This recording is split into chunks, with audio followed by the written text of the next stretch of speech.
The Inauguration, a Legacy Forged. Chapter 1. The rain fell in steady sheets as Daniel Hayes stood behind the bulletproof glass on the west front of the Capitol.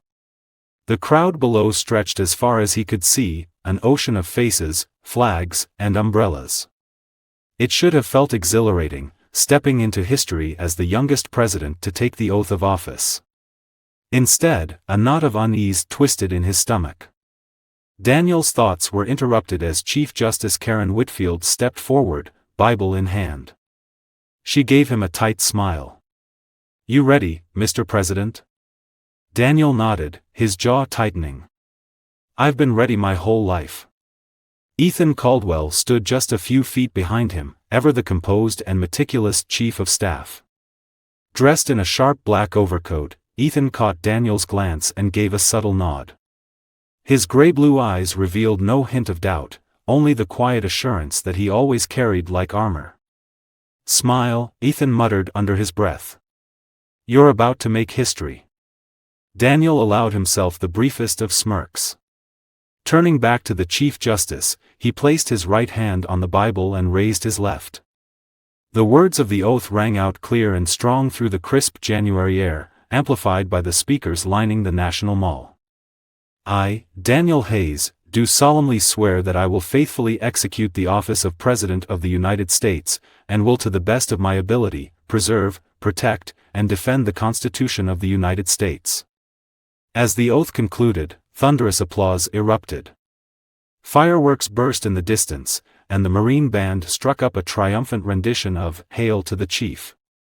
Daniel raised his hand to wave, but his attention snagged on something in the crowd. A woman in a red coat stood apart from the sea of blue and gray. She wasn't clapping. Her gaze was fixed on him, unblinking, and in her hand, she held a sign, 3 simple words written in bold black letters. "He is lying." Daniel's throat tightened, but his expression didn't falter. Years of political training had taught him how to hide his emotions under the public gaze. "Everything all right?" Ethan's voice was low but firm, cutting through the din. Daniel gave a curt nod.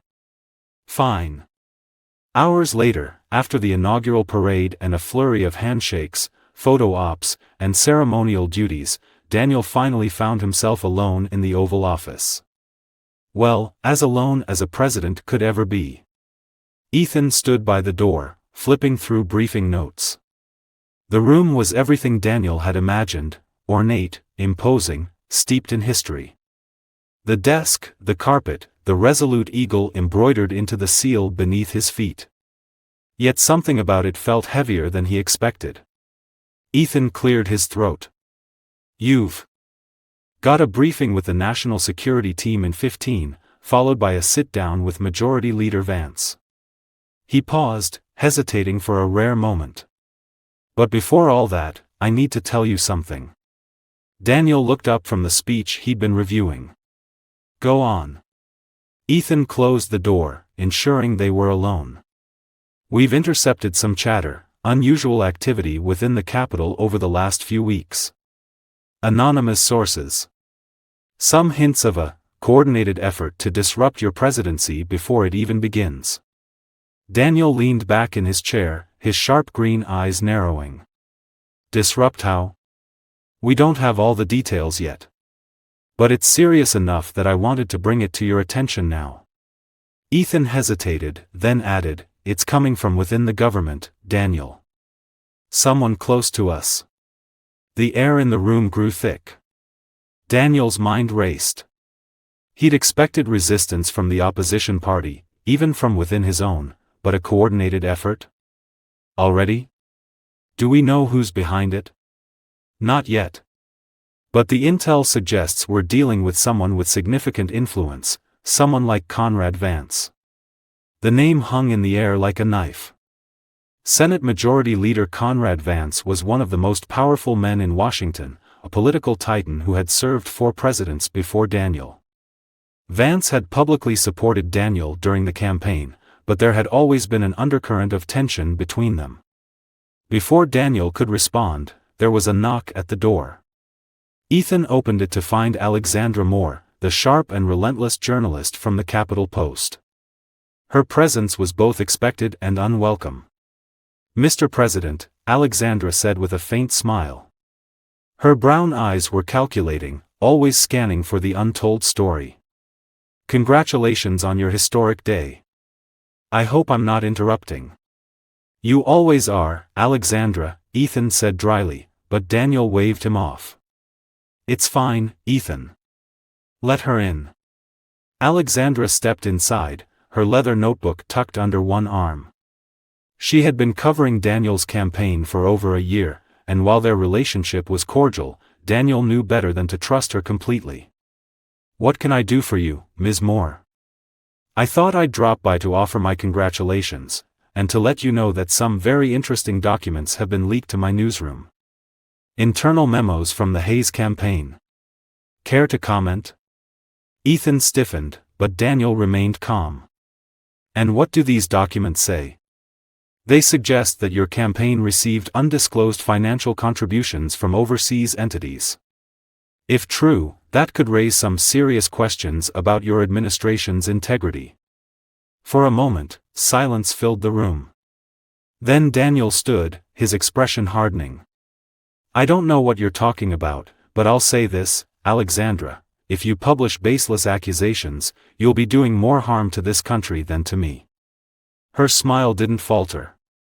"We'll see." She turned and left without another word. As the door closed, Ethan exhaled sharply. "This is exactly what I was talking about. We're under attack, Daniel, on all fronts." Daniel walked to the window, staring out at the White House lawn. The weight of the office pressed down on him, heavier than he'd ever imagined. "Then we fight back," he said quietly, his reflection in the glass steely and resolute. "Whatever it takes." Chapter 2. The clock on the wall of the Oval Office ticked steadily, but President Daniel Hayes barely noticed. The faint echo of Alexandra Moore's words lingered in his mind, undisclosed financial contributions from overseas entities. Ethan Caldwell leaned against the desk, his arms crossed, his expression grim. "You know she's not bluffing, Daniel. Alexandra never comes to you without something solid in her back pocket." Daniel pinched the bridge of his nose and exhaled slowly.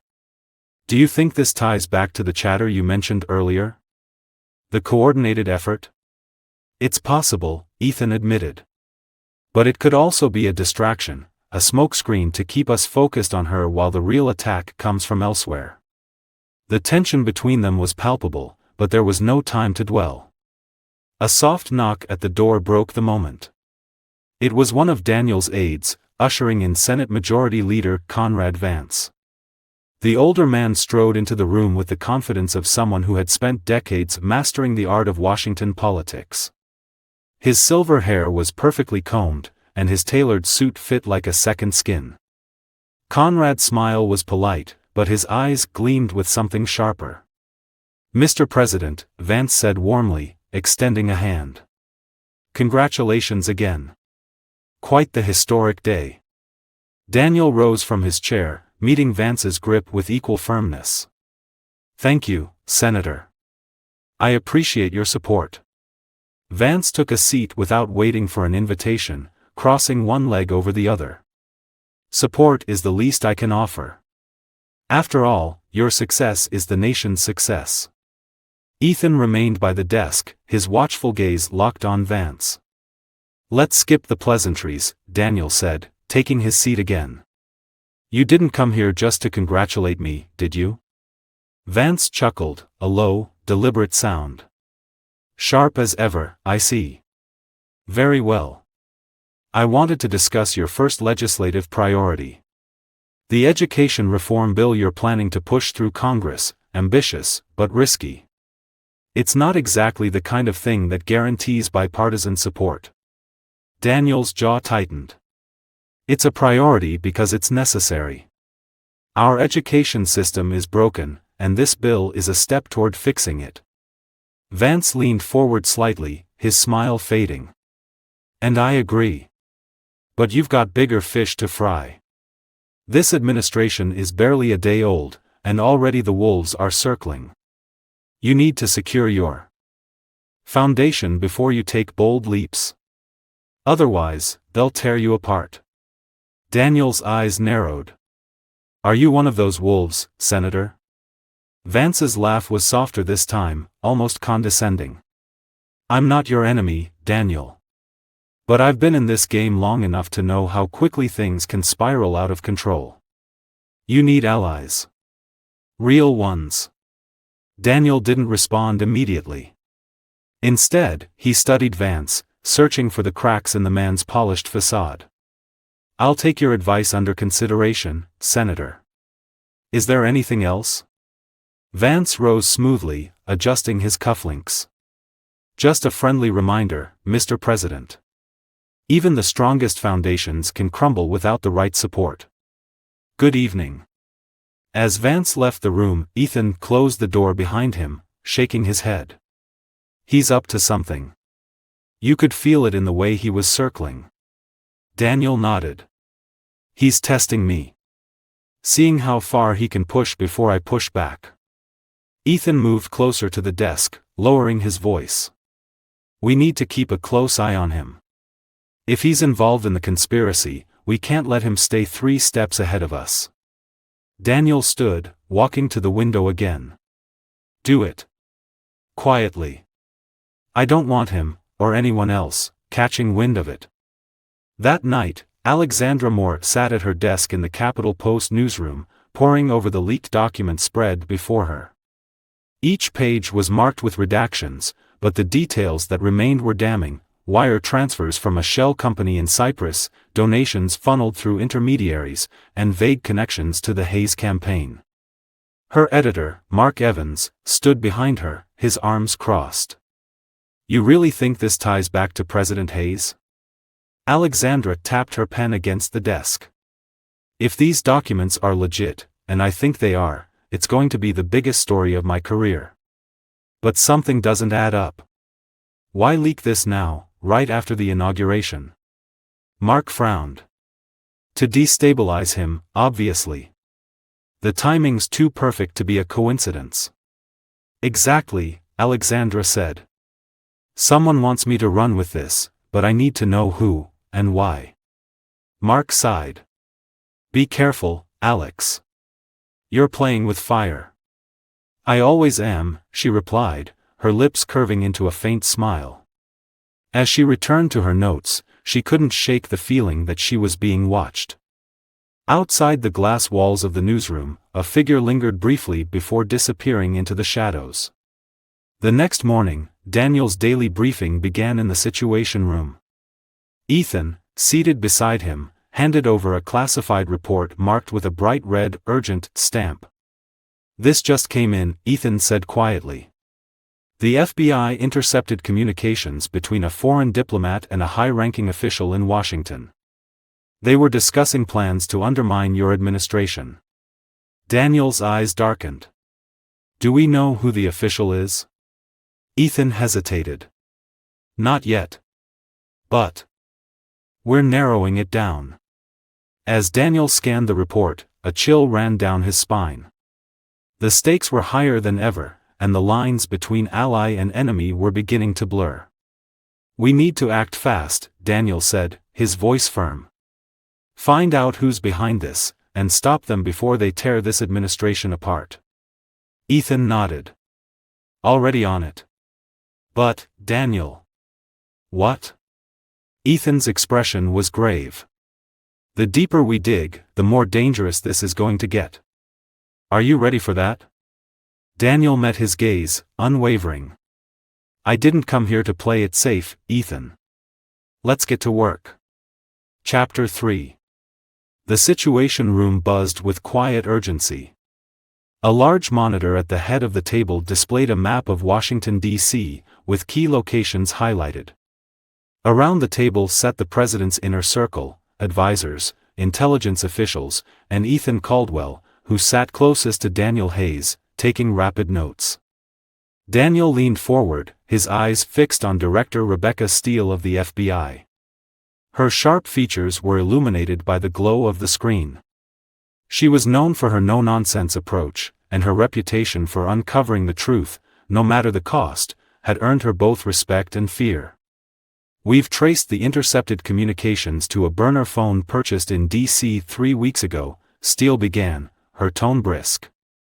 "The calls were made from locations close to the Capitol and the White House, which suggests the operative has access to high-level areas." Daniel's hand tightened into a fist on the table. "You're telling me someone within my administration could be working with foreign actors to sabotage this presidency?" Steele didn't flinch. "That's exactly what I'm saying, Mr. President. And we're narrowing down the list of suspects." Ethan interjected. "What's our timeline? How soon can we identify this operative?" Steele hesitated. "It could take days, maybe weeks. The communication was deliberately cryptic, and whoever's behind this knows how to cover their tracks." Daniel sat back, his expression grim. "We don't have weeks. If this leaks to the press before we have answers, it'll cripple us." Steele gave a small nod. "We've already increased surveillance and are monitoring key individuals. But there's something else you should know." The room fell silent as Steele clicked to the next slide. A grainy photo appeared on the screen, showing a man in a dark trench coat handing an envelope to another figure whose face was obscured. This photo was taken outside the Capitol 2 nights ago. The man in the trench coat is George Radcliffe, an aide in Senator Conrad Vance's office. Daniel's stomach churned. "And the other person?" Steele shook her head. "We haven't identified them yet, but we believe the envelope contained sensitive information related to your campaign's finances. If Vance is involved—" "I don't want speculation," Daniel cut in, his voice firm. "I want evidence. Hard evidence." Ethan leaned toward Daniel, his voice low. "If Vance is connected to this, we need to tread carefully. He's not just a senator, he's a power broker. Going after him without undeniable proof could backfire." Daniel nodded slowly, his jaw clenched. "Then we make sure we're certain before we move." Later that evening, Daniel sat in the Oval Office, the weight of the day pressing down on him. The fire crackled in the hearth, casting flickering shadows on the walls. Ethan entered quietly, holding a glass of bourbon, which he set on the desk in front of Daniel. "You look like you need it," Ethan said, taking a seat across from him. Daniel gave a small, humorless laugh. "One day in office, and I'm already drowning in conspiracies and betrayal." Ethan studied him for a moment. "This is the reality of power, Daniel. You don't just lead, you survive." Before Daniel could respond, his phone buzzed. It was a direct call to the secure line, an unusual occurrence this late at night. He picked it up, his voice steady. "This is the President." "Mr. President, this is Alexandra Moore." Daniel stiffened. "Alexandra, it's late. This better be important." "It is," she replied, her tone edged with urgency. "I know you don't trust me, but you need to hear this. I've been digging into the documents I mentioned earlier, and I think they're a setup." Daniel frowned, exchanging a glance with Ethan. "A setup? Explain." "The leaks are too perfect," Alexandra said. "They're designed to look like an explosive scandal, but the timing, the redactions, it's all too convenient. Someone wants me to run with this story to damage your administration. And if I can see that, so can you." Daniel leaned back in his chair, his mind racing. "Why are you telling me this?" "Because I want the truth," she said simply. "And right now, the truth is buried under a mountain of lies. I don't like being used as someone else's pawn." There was a pause before she added, "But you should know, I've also received evidence tying Conrad Vance to offshore accounts. If he's involved in this, the stakes are even higher than you realize." Daniel's grip on the phone tightened. "If you have proof, bring it to me. Directly. No publishing, no leaks. I'll make sure it's handled." "I'll think about it," Alexandra said. But I'm not making any promises. The line went dead. Ethan raised an eyebrow. Do you believe her? Daniel set the phone down, his expression unreadable. I believe she's in over her head, just like we are. Meanwhile, in a dimly lit room across the city, Conrad Vance sat in silence, sipping a glass of scotch as he reviewed a set of documents. George Radcliffe stood nearby, shifting nervously. Are you sure these leaks are enough? Radcliffe asked, his voice shaky. Vance smirked, setting the papers down. They'll be enough to sow doubt. That's all we need. Hayes will spend so much time defending himself, he won't have the bandwidth to govern effectively. And if he finds out we're behind it? Vance's smile faded, replaced by a cold, calculating glare. Then we make sure he doesn't live long enough to prove it. Radcliffe swallowed hard, his unease growing as Vance returned to his papers, already planning his next move. Back in the White House, Daniel stood by the window, staring out into the darkened lawn. He could feel the noose tightening, the shadows creeping closer. Ethan approached him, his voice quiet. What's our next move? Daniel didn't turn around. We find out who's behind this. And we stop them, no matter the cost. Chapter 4. The following morning, President Daniel Hayes was in the West Wing early, running on little sleep but bolstered by resolve. The sunlight streaming through the Oval Office windows felt incongruous against the storm brewing behind the scenes. Ethan Caldwell entered briskly, a tablet in hand. We've got an update, Ethan said, placing the device on Daniel's desk. Director Steele's team flagged another burner phone used to contact a known intermediary in Moscow. The call was routed through a server in Zurich to hide its origin, but they've traced it back to a staffer in Vance's office. Daniel's eyes sharpened. Who? George Radcliffe, Ethan replied.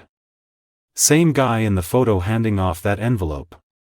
Steele's team is already watching him, but we need to decide how far to take this. If we pull him in too soon, Vance will know we're onto him. Daniel leaned back, his mind racing. If Radcliffe's the linchpin, we use him to lead us to Vance. Set up surveillance, but keep it airtight. No leaks. We can't afford another media frenzy. Ethan nodded, making a note. Understood. There's one more thing. Alexandra Moore reached out again early this morning. She says she's willing to meet, but only on neutral ground. Daniel raised an eyebrow. And what's neutral ground to her? The National Archives, Ethan said, smirking slightly. She suggested it would be symbolic, history watching over the present. Daniel chuckled dryly, despite himself. Of course she did. Fine, set it up. But I want full security detail nearby, discreetly. She may not trust me, but I don't trust the situation any more than she does. That afternoon, Daniel arrived at the National Archives with Ethan by his side. A handful of Secret Service agents lingered inconspicuously among the tourists and scholars milling around the exhibits. Daniel spotted Alexandra near the Declaration of Independence display, her leather satchel slung over one shoulder. She turned as he approached, her expression a mixture of determination and caution. Mr. President. Ms. Moore. Daniel replied evenly. I hope this was worth the trip. Alexandra gestured toward a nearby bench, where they could talk out of earshot. Ethan remained a few feet away, his watchful gaze never leaving the journalist. I don't play messenger often, Mr. President, Alexandra began, pulling a small USB drive from her bag. But you're going to want to see this. Daniel took the drive, his fingers brushing the cold metal. What's on it?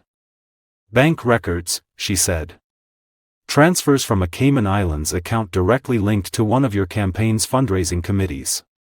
The amounts are staggering, and the dates line up perfectly with your final push before the election. Daniel frowned, his stomach nodding. And you're sure these are real? I've verified as much as I could, Alexandra said. But there's something else, these records didn't just fall into my lap. They were sent anonymously, just like the other documents. Whoever's behind this wants to take you down, and they're using me to do it. Daniel studied her carefully. Why are you telling me this? You could run this story and bring down my presidency in a heartbeat. Because it's too clean, Alexandra said, her voice firm. Whoever's orchestrating this is playing a long game, and I don't like being a pawn. If there's a larger conspiracy at play, I want to expose that, not just take down one man. Daniel nodded slowly, pocketing the USB drive. I appreciate your honesty. But if you're right, and this is part of something bigger, you're putting yourself in danger by coming to me. Alexandra gave a small, wry smile. Danger comes with the territory, Mr. President. The question is, what are you going to do about it? Back at the White House, Daniel and Ethan convened with Rebecca Steele in the secure situation room. Daniel slid the USB drive across the table to Steele, who immediately plugged it into her encrypted laptop. As the files loaded, Steele's sharp eyes scanned the data. These records are damning, if they're legitimate. But you're right to be cautious. The timing and presentation feel orchestrated. Can you trace the source? Ethan asked. Steele shook her head. Not easily. Whoever leaked this went through multiple layers of obfuscation. It's sophisticated, professional grade. Daniel leaned forward, his elbows on the table.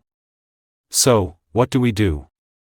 Steele looked up, her expression resolute. We investigate quietly. I'll assign a Black Ops team to trace the money trail. If there's a mole in your administration or Vance's office, we'll find them. And if we don't? Daniel asked. Steele's gaze didn't waver. We will, Mr. President. But you need to prepare for the possibility that this goes deeper than we think. Across town, Conrad Vance sat in his private study, the firelight dancing across the polished mahogany walls. George Radcliffe stood nervously nearby, clutching a folder of documents. Relax, George, Vance said smoothly, sipping his scotch. You look like a man about to confess his sins. Radcliffe swallowed hard. Mr. Vance, the president's team is watching us. If they find out. They won't, Vance interrupted, his voice sharp. You just stick to your role and follow orders. Hayes is smart, but he's already playing defense. By the time he figures out what's happening, it'll be too late. Radcliffe hesitated. And if they trace the money? Vance smiled coldly. Then we burn the trail before they can reach me. Don't worry, George. I've survived worse than Daniel Hayes. But as he returned to his papers, a flicker of unease crossed Vance's face. For all his confidence, he knew this game was more dangerous than any he'd played before. Back in the Oval Office, Daniel stared out the window, his mind racing. The weight of the presidency felt heavier than ever, but his resolve hardened. Ethan, he said quietly. Yeah? Ethan replied from the chair by the desk. Call Steele. Tell her to double the surveillance on Vance and Radcliffe. And I want every piece of intel we can get on that offshore account by morning. Ethan nodded, rising to leave. We'll get it done. As the door closed behind him, Daniel turned back to the window, the city lights twinkling in the distance. The shadows were closing in, but he wasn't backing down. Not now. The battle for the truth had only just begun. Chapter 5. The sun dipped below the horizon, casting the Washington skyline in a warm amber glow. Inside the White House, the tension was palpable as the walls of power buzzed with activity. President Daniel Hayes, seated at the long mahogany table in the Situation Room, reviewed the initial findings Director Rebecca Steele had gathered. Rebecca stood at the head of the table, her laptop screen mirrored onto the main monitor. Beside her, Ethan Caldwell scribbled notes, his focus unwavering. The room's occupants, the president's closest advisors, intelligence officials, and key security personnel, listened intently as she spoke. The money trail is complex, Rebecca began, her voice steady and deliberate. The Cayman Islands account is registered to a shell corporation, Emerald Horizons Limited. This company doesn't exist in any legitimate capacity, it's a front. From what we've uncovered, the funds were funneled through multiple intermediary banks before landing in your campaign's account. Emerald Horizons, Daniel muttered, his eyes narrowing. How sure are we that this ties back to Vance? Rebecca's lips thinned. That's where it gets murky. We found indirect links, emails between George Radcliffe and a financial advisor known for creating offshore structures. But nothing points to Vance directly. At least, not yet.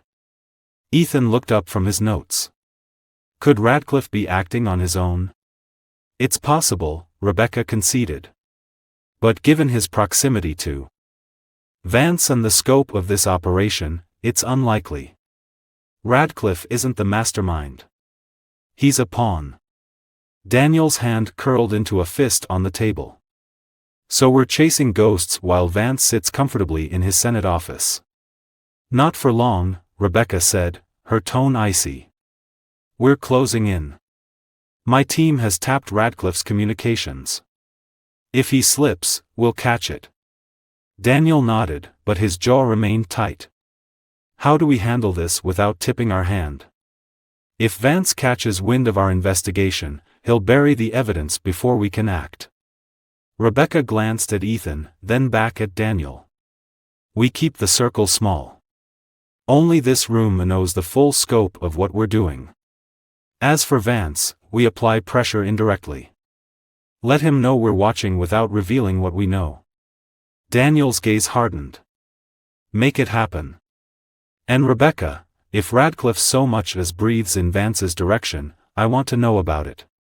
Later that night, Alexandra Moore sat at her desk in her small Georgetown apartment, the glow of her laptop illuminating her determined expression. She had spent hours cross-referencing the files she had shared with President Hayes, looking for any loose threads or anomalies. Her phone buzzed, breaking her concentration. It was an unknown number. Hello? A deep, modulated voice replied. Ms. Moore, you're playing a dangerous game. She froze, her grip tightening on the phone. Who is this? That's not important, the voice said. What's important is that you stop digging. Walk away, or there will be consequences. Alexandra's pulse quickened, but she forced her voice to remain steady. If you're trying to intimidate me, you'll have to do better than that. The voice chuckled darkly. This isn't a threat, Ms. Moore. It's a promise. Stay out of this, or you'll regret it. The line went dead. Alexandra stared at the phone, her mind racing. She had faced her share of risks as a journalist, but this felt different. This wasn't just about a story, it was personal. After a moment, she grabbed her bag and laptop, heading for the door. If someone wanted to scare her into silence, they had underestimated her resolve. The next morning, Daniel Hayes was reviewing a briefing in the Oval Office when Ethan entered, his expression grim. Something happened, Ethan said, closing the door behind him. Alexandra Moore was targeted last night. Someone slashed her car tires and left a dead bird on her doorstep. Daniel's head snapped up. She's okay? She's fine, but shaken, Ethan said. She reported it to the police, but it's obvious this wasn't random. Someone wants her to back off. Daniel leaned back, his jaw tight. This confirms what we already suspected, whoever's behind this isn't just playing political games. They're willing to intimidate and silence anyone who gets in their way. Ethan nodded. Rebecca's team is looking into it, but we need to decide how involved we want to get. Protecting her could draw more attention to our investigation. Daniel stood, pacing to the window. We can't leave her out there alone. If she's targeted again, and something happens to her, he trailed off, his thoughts dark. Ethan stepped closer. We'll keep her safe. But Daniel, we need to be strategic. If we overreach, Vance or whoever's pulling the strings will know we're closing in. Daniel turned, his eyes blazing. Then we'll be strategic. But we protect her, Ethan. No compromises. Across town, Conrad Vance sat in his Senate office, his demeanor as calm and composed as ever. George Radcliffe entered, his nervous energy palpable. "They're watching me," Radcliffe blurted out. "I can feel it. Steele's people are closing in." Vance leaned back in his chair, steepling his fingers. "Relax, George. You're imagining things." "I'm not." Radcliffe insisted. "They've tapped my phone, I know it. If they connect me to Emerald Horizons." Vance's expression darkened, his tone low and menacing. "If you're compromised, George, then you know what to do." Radcliffe's face paled. "You can't mean." "I mean exactly what I said," Vance interrupted coldly. "Eliminate the trail. Whatever it takes." Radcliffe hesitated, but the weight of Vance's gaze left no room for argument. He nodded shakily and left the room, his heart pounding. As the door closed behind him, Vance picked up his phone, dialing a number from memory. When the line connected, he spoke in a clipped tone.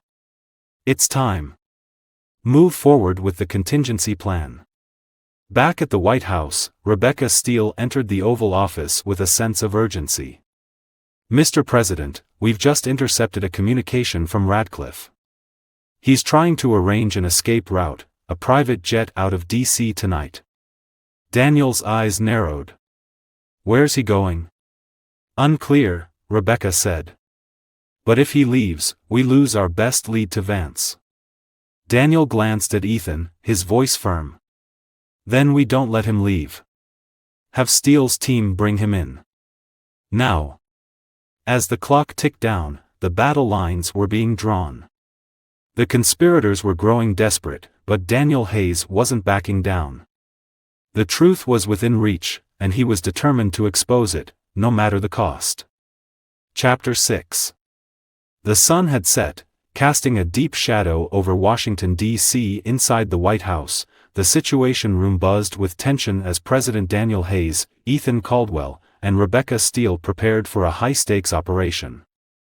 "Radcliffe's private jet is scheduled to leave Reagan National in 3 hours, Rebecca said, pointing to a map on the monitor. "We've tracked his movements, he's holed up at a safe house just outside Arlington. My team is in position, ready to move on your order." Daniel's gaze lingered on the map, his jaw clenched. "Do it." "But I want him alive, Rebecca. If we lose him, we lose the connection to Vance." Rebecca nodded. "Understood, Mr. President. We'll extract him cleanly and bring him to a secure location for questioning." Ethan leaned forward, his voice measured. "What about Vance? If he catches wind that Radcliffe's been taken, he'll activate every contingency plan he's got. That's why we keep this operation under wraps," Daniel said firmly. "No media, no leaks. Vance doesn't find out until it's too late." Across town, George Radcliffe paced nervously in the dimly lit safe house, his phone clutched tightly in his hand. He had made the arrangements for his escape, but unease gnawed at him. Every creak of the floorboards, every distant car engine, felt like a harbinger of doom. His phone buzzed, and he answered immediately. "Is everything ready?" A smooth voice on the other end replied, "The jet will be waiting. But George, you need to be careful. If Steele's people are onto you, they won't let you leave without a fight." Radcliffe wiped sweat from his brow. "I know. Just make sure the jet is ready." "It will be," the voice assured him. "Good luck." Radcliffe ended the call and stuffed his phone into his pocket. He glanced at the duffel bag on the table, packed with cash, fake IDs, and a loaded handgun. But as he reached for the bag, the faint sound of tires crunching on gravel reached his ears. His heart raced as he peeked through the blinds. 2 unmarked SUVs had pulled up outside, their headlights cutting through the darkness. Radcliffe's pulse thundered in his ears. They'd found him. Rebecca Steele's voice crackled over the comms as her team prepared to breach the safe house. Team 1, hold position. Team 2, cover the rear exit. No one gets in or out without my command. Inside the Situation Room, Daniel and Ethan watched the live feed from the operation. The tension was palpable as they listened to Steele's orders. Do you think Radcliffe will talk? Ethan asked quietly. He'll have to, Daniel replied, his eyes fixed on the screen. If he wants to save himself, he'll give us what we need. Rebecca signaled to her team, and the door to the safe house burst open with a deafening crack. The tactical team moved swiftly, their weapons raised as they cleared the rooms. Clear, one agent called out. Second floor, clear, another reported. Rebecca ascended the stairs cautiously, her weapon drawn. She found Radcliffe in the master bedroom, his hands raised in surrender. Don't shoot, he cried, his voice trembling. Rebecca's gaze hardened. George Radcliffe, you're coming with us. Radcliffe was transported to a secure black site, where he sat in a sterile interrogation room under bright fluorescent lights. His face was pale, his hands fidgeting nervously as Rebecca and Ethan entered. Ethan placed a folder on the table and sat across from Radcliffe. We know everything, George. The offshore accounts, the shell corporations, the money transfers. You can either cooperate and help yourself, or you can take the fall for all of it. Radcliffe swallowed hard. I don't know what you're talking about. Rebecca leaned in, her voice cold and sharp. Don't insult our intelligence. We have the evidence, and we know you're working for Vance. The only question is, how deep does this go? Radcliffe hesitated, his eyes darting between the two of them. If I talk, I'm dead. Ethan's expression softened, but his tone remained firm. If you don't talk, you're going to prison for the rest of your life. We can protect you, George, but you have to give us something to work with. Radcliffe exhaled shakily, his resolve crumbling. Vance, he's the one pulling the strings. He set up the offshore accounts, the fake donors, everything. I was just following orders. Rebecca's eyes narrowed. And the money funneled into the president's campaign? How does that fit into the plan? Radcliffe hesitated, then leaned closer, his voice barely above a whisper. It was a setup. Vance wanted to create a paper trail linking Hayes to illegal contributions. The plan was to leak it during his first year in office, destroy his credibility, and force him to resign. Ethan exchanged a tense glance with Rebecca. Do you have proof of this? Radcliffe nodded reluctantly. Emails, documents, recordings. I kept copies, insurance, in case Vance ever turned on me. Where are they? Rebecca demanded. Radcliffe hesitated, then muttered, in a safe deposit box. First National Bank, downtown. Rebecca straightened. You're going to take us there. Now. Meanwhile, Conrad Vance sat in his study, sipping a glass of wine as he reviewed a speech for an upcoming Senate session. His phone buzzed, and he answered it lazily. What is it? They've got Radcliffe, the voice on the other end said urgently. Vance's demeanor darkened instantly. And? He's talking. They're heading to his safe deposit box now. Vance set his glass down carefully, his mind calculating. Then it's time to cut our losses. Activate the contingency plan. If they get those files, we're finished. Understood, the voice replied before the line went dead. Vance leaned back in his chair, his expression unreadable. The game was far from over, but the stakes had just been raised. As Rebecca, Ethan, and a heavily guarded team escorted Radcliffe to the bank, the tension was electric. Time was running out, and everyone knew that whoever controlled the evidence would control the narrative. Daniel Hayes remained in the Situation Room, watching the events unfold in real time. The next few hours would determine the fate of his presidency, and the nation itself. Chapter 7. The convoy moved swiftly through the quiet streets of downtown D.C., its unmarked SUVs blending into the evening traffic. George Radcliffe sat sandwiched between two agents in the back of one vehicle, his hands trembling as he clutched a slip of paper with the access code to the safe deposit box. Ethan Caldwell rode in the lead SUV, his phone pressed to his ear. "Rebecca, do we have additional surveillance at the bank?" Rebecca's voice came through the line. "Yes. My team's already inside. The building's been swept, no signs of trouble, but stay alert. If Vance knows we've got Radcliffe, he won't just sit back and watch." Ethan's jaw tightened as he glanced in the rearview mirror, watching the convoy behind him. "Understood. We'll move quickly." Inside First National Bank, the atmosphere was eerily quiet. The bank had officially closed hours ago, but Rebecca's team had secured access to the premises. The gleaming marble floors and high ceilings echoed with every step as Radcliffe, flanked by agents, led the group toward the vault. "This is it," Radcliffe muttered, stopping in front of a massive steel door. He fumbled with the code, his hands shaking as he punched it into the keypad. Rebecca kept her eyes on him, her weapon holstered but her hand ready. "Take your time, but don't test my patience, George." The lock clicked, and the heavy door swung open with a low groan. Beyond it was a smaller room lined with rows of numbered safe deposit boxes.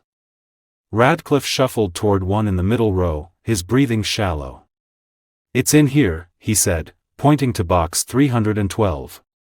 Rebecca handed him the key they'd recovered from his personal belongings during his detainment. "Open it." Radcliffe inserted the key, his hands trembling as he turned it. The box slid out smoothly, revealing a stack of manila envelopes and a flash drive. Rebecca reached for the items, but Radcliffe hesitated. "Wait."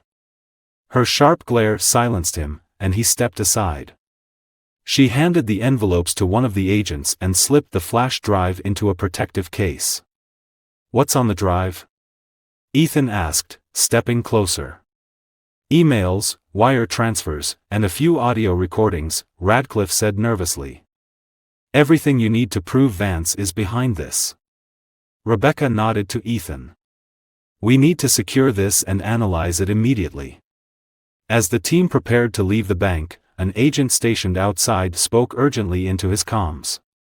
"We've got company, black SUVs approaching fast." Rebecca's head snapped up. "How many?" "3 vehicles, heavily tinted windows. They're circling the block." Ethan turned to Radcliffe. "Did you tell anyone we were coming here?" "No." Radcliffe insisted, his voice panicked. "I swear." Rebecca cursed under her breath. Vance must have activated his contingency plan. "They're here to take Radcliffe out, and us with him." Ethan grabbed his phone. "Get the president on the line. He needs to know what's happening." In the White House Situation Room, Daniel Hayes answered the call immediately. "Ethan, what's the status?" Ethan's voice was low but urgent. "We've retrieved the evidence, but we're compromised. Multiple vehicles are closing in on the bank. We're outnumbered and outgunned." Daniel's jaw tightened. "I'll get reinforcements to your location. Hold your ground until they arrive." "Understood," Ethan said before the line went dead. Daniel turned to the Joint Chiefs of Staff, who had been monitoring the situation. "I need a tactical team deployed to First National Bank immediately. This ends tonight." Back at the bank, Rebecca directed her agents to fortify their position. "Seal the doors and take up defensive positions. If they want to come in, they'll have to fight for it." The sound of engines revving echoed through the streets as the black SUV screeched to a stop outside. Armed men in tactical gear poured out, their movements precise and coordinated. Ethan stood beside Rebecca, his sidearm drawn. "They're professionals," he muttered. "This isn't just some hired muscle." "No, it's not," Rebecca agreed. Vance sent his best. The first shots rang out, shattering the bank's glass entrance. Agents returned fire, the sharp cracks of gunfire reverberating through the marble halls. Radcliffe cowered behind a desk, his hands over his head. "I didn't sign up for this," he yelled. Ethan glared at him. "You signed up the moment you agreed to work for Vance. Now stay down and keep quiet." As the firefight intensified, reinforcements arrived. Tactical teams in armored vehicles surrounded the attackers, cutting off their escape routes. The sound of helicopters overhead signaled the arrival of additional support. Inside the bank, Rebecca's voice was calm but firm as she coordinated her team. "Hold your positions. Help is here." Minutes later, the attackers began to retreat, realizing they were outmatched. A few were apprehended, while others melted into the shadows, their mission incomplete. Rebecca and Ethan emerged from the bank, escorting Radcliffe and the evidence to a waiting armored vehicle. Back at the White House, Daniel Hayes watched the live feed of the operation's conclusion. Relief washed over him as he saw Rebecca and Ethan unharmed, the evidence in hand. "Mr. President," Rebecca said as the video call connected. "We've secured the materials. Radcliffe's safe, and Vance's operatives have been neutralized." Daniel nodded, his expression resolute. "Good work. Bring everything back here. This ends now." As midnight approached, the pieces of the puzzle were finally falling into place. The evidence against Conrad Vance was damning, but Daniel knew the battle was far from over. Vance wouldn't go down without a fight, and the next move would determine the future of the nation, and Daniel Hayes' legacy. Chapter 8. The clock struck 1 a.m. as President Daniel Hayes convened an emergency meeting in the Oval Office. Ethan Caldwell, Rebecca Steele, and a select few advisors gathered around him, the tension in the room palpable. On the coffee table in front of them sat the damning evidence retrieved from George Radcliffe's safe deposit box, manila envelopes containing incriminating financial records and a flash drive holding Vance's digital trail. "This is enough to bury Conrad Vance," Rebecca said, tapping the flash drive. "Emails, phone call recordings, wire transfers, it's all here. But the moment we go public, he'll weaponize every ounce of his influence to fight back." Daniel nodded, his face etched with determination. "We're not just fighting Vance anymore. We're fighting the system he's built, one that's protected men like him for decades." Ethan leaned forward, his hands clasped. "If we release this now, it's going to spark chaos. Vance still controls the Senate. He'll call it a smear campaign, accuse us of fabricating evidence, and rally his supporters. Then we need to control the narrative," Daniel said firmly. "No leaks, no hesitation. We present the evidence directly to the Justice Department and the press simultaneously. Vance won't have time to spin this." Rebecca nodded in agreement. "We'll need airtight security for Radcliffe. He's our key witness, and if Vance gets to him, this all falls apart." Daniel's gaze hardened. "Then make sure he stays alive. No mistakes." Across town, Conrad Vance paced the luxurious study of his Georgetown estate, his mind racing. The report from his operatives was grim: Radcliffe was in custody, and the evidence was in Hayes' hands. Vance's aide, a sharp-suited man named Nolan Briggs, entered the room with an encrypted phone. "Sir, we need to act now. The president's preparing to go public with the evidence." Vance snatched the phone and dialed a number from memory. After a few rings, a deep voice answered. "You promised me this wouldn't happen," Vance growled. "Hayes is more resourceful than we anticipated," the voice replied calmly. "But it's not over. There are ways to discredit him, ways to make the evidence disappear." Vance's eyes narrowed. "And if we can't?" The voice paused, then said coldly, "Then you'll need to make a sacrifice. If Hayes survives this, you won't." Vance ended the call, his jaw clenched. He turned to Briggs. "Activate Plan B. I want dirt on Hayes, anything we can use to destroy his credibility. Yes, sir, Briggs said, already dialing another number. Back at the White House, the team worked through the night, reviewing the evidence and preparing their strategy.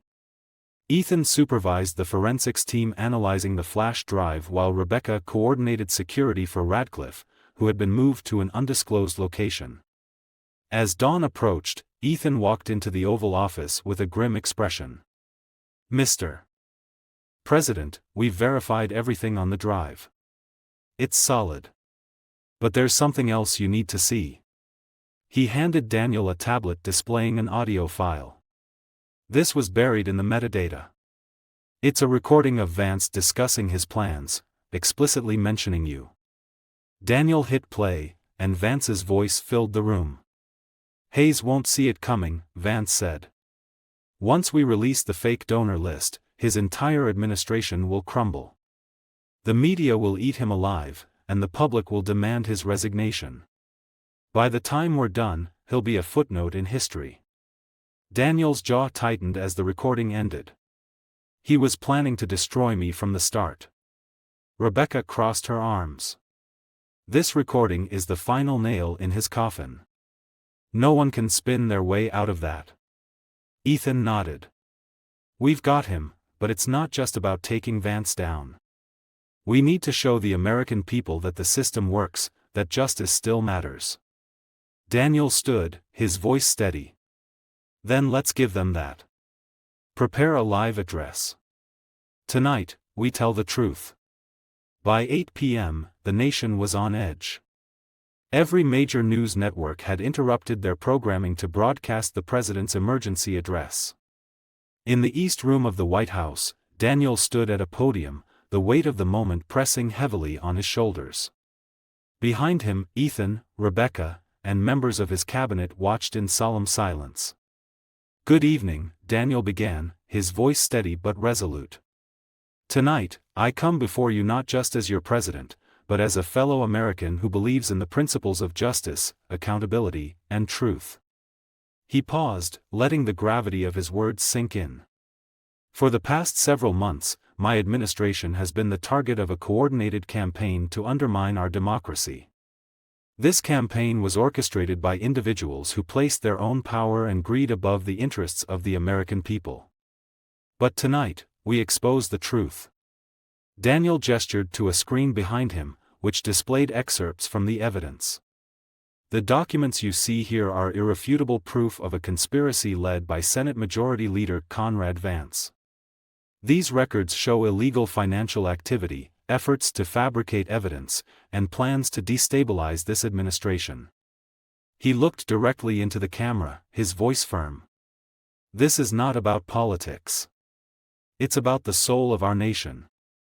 We cannot allow corruption and deceit to dictate our future. I am calling on the Justice Department to launch a full investigation into these crimes. And I am calling on you, the American people, to stand with me as we fight to restore integrity to our government. The room erupted in applause as Daniel stepped away from the podium. But he knew the battle was far from over.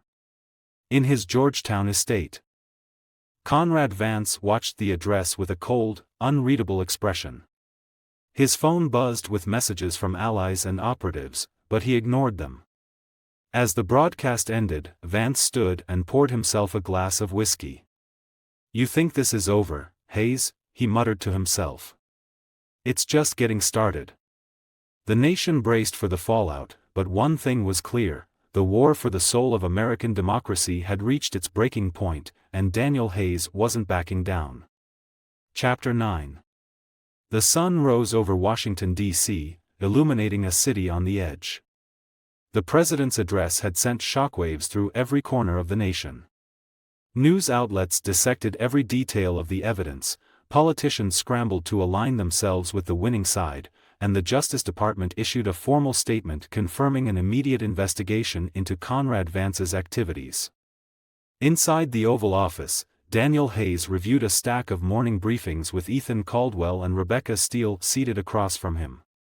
Despite the long hours and mounting pressure, Daniel appeared calm, his resolve unshaken. What's the public reaction so far? Daniel asked, looking up from the documents. Ethan tapped his tablet, bringing up the latest polling data. The speech landed exactly as we hoped. Approval ratings are up, 56% as of this morning. People see you as a leader standing against corruption. But Vance's allies are already mobilizing. The rhetoric on certain networks is getting incendiary. Rebecca leaned forward. We expected that. Vance has deep ties to media outlets and think tanks. They'll paint this as a political hit job, no matter how damning the evidence is. Daniel's expression hardened. Let them. The truth is on our side, and I trust the American people to see through the noise. What about the Justice Department? They've assigned a special prosecutor, Rebecca replied. Someone with a reputation for being impartial, Henry Baldwin. He's already issued subpoenas for Vance's financial records and communications. It's moving fast. Ethan nodded. But we need to be prepared for escalation. Vance won't just defend himself in court, he'll go on the offensive. He's desperate, and desperate men are dangerous. Across town, Conrad Vance sat in his private study, surrounded by his inner circle. The mood was tense, the air heavy with cigar smoke and whispered discussions. Nolan Briggs stood at the center of the room, a laptop open on the desk before him. The leaks are already underway. We've planted stories suggesting Hayes' team fabricated the evidence. Some outlets are running with it. Vance sipped his whiskey, his face calm but his eyes blazing with fury. That's not enough. Hayes has the momentum, and public opinion is slipping out of my grasp. We need to hit him where it hurts. Briggs hesitated. Sir, if we go too far. Too far? Vance interrupted, his voice cold. Do you think Hayes is playing by the rules? No. This is war, Nolan, and in war, there are no limits. He leaned forward, his tone icy. I want every skeleton in Hayes' closet dragged into the light. Family, friends, allies, leave no stone unturned. If we can't destroy him with facts, we'll drown him in doubt. Back at the White House, Daniel received a message from Chief Justice Eleanor Madison, an old mentor and trusted ally. She had requested a private meeting in the Roosevelt Room. When Daniel entered, Madison was already seated, her demeanor calm yet serious. Eleanor, Daniel greeted, shaking her hand.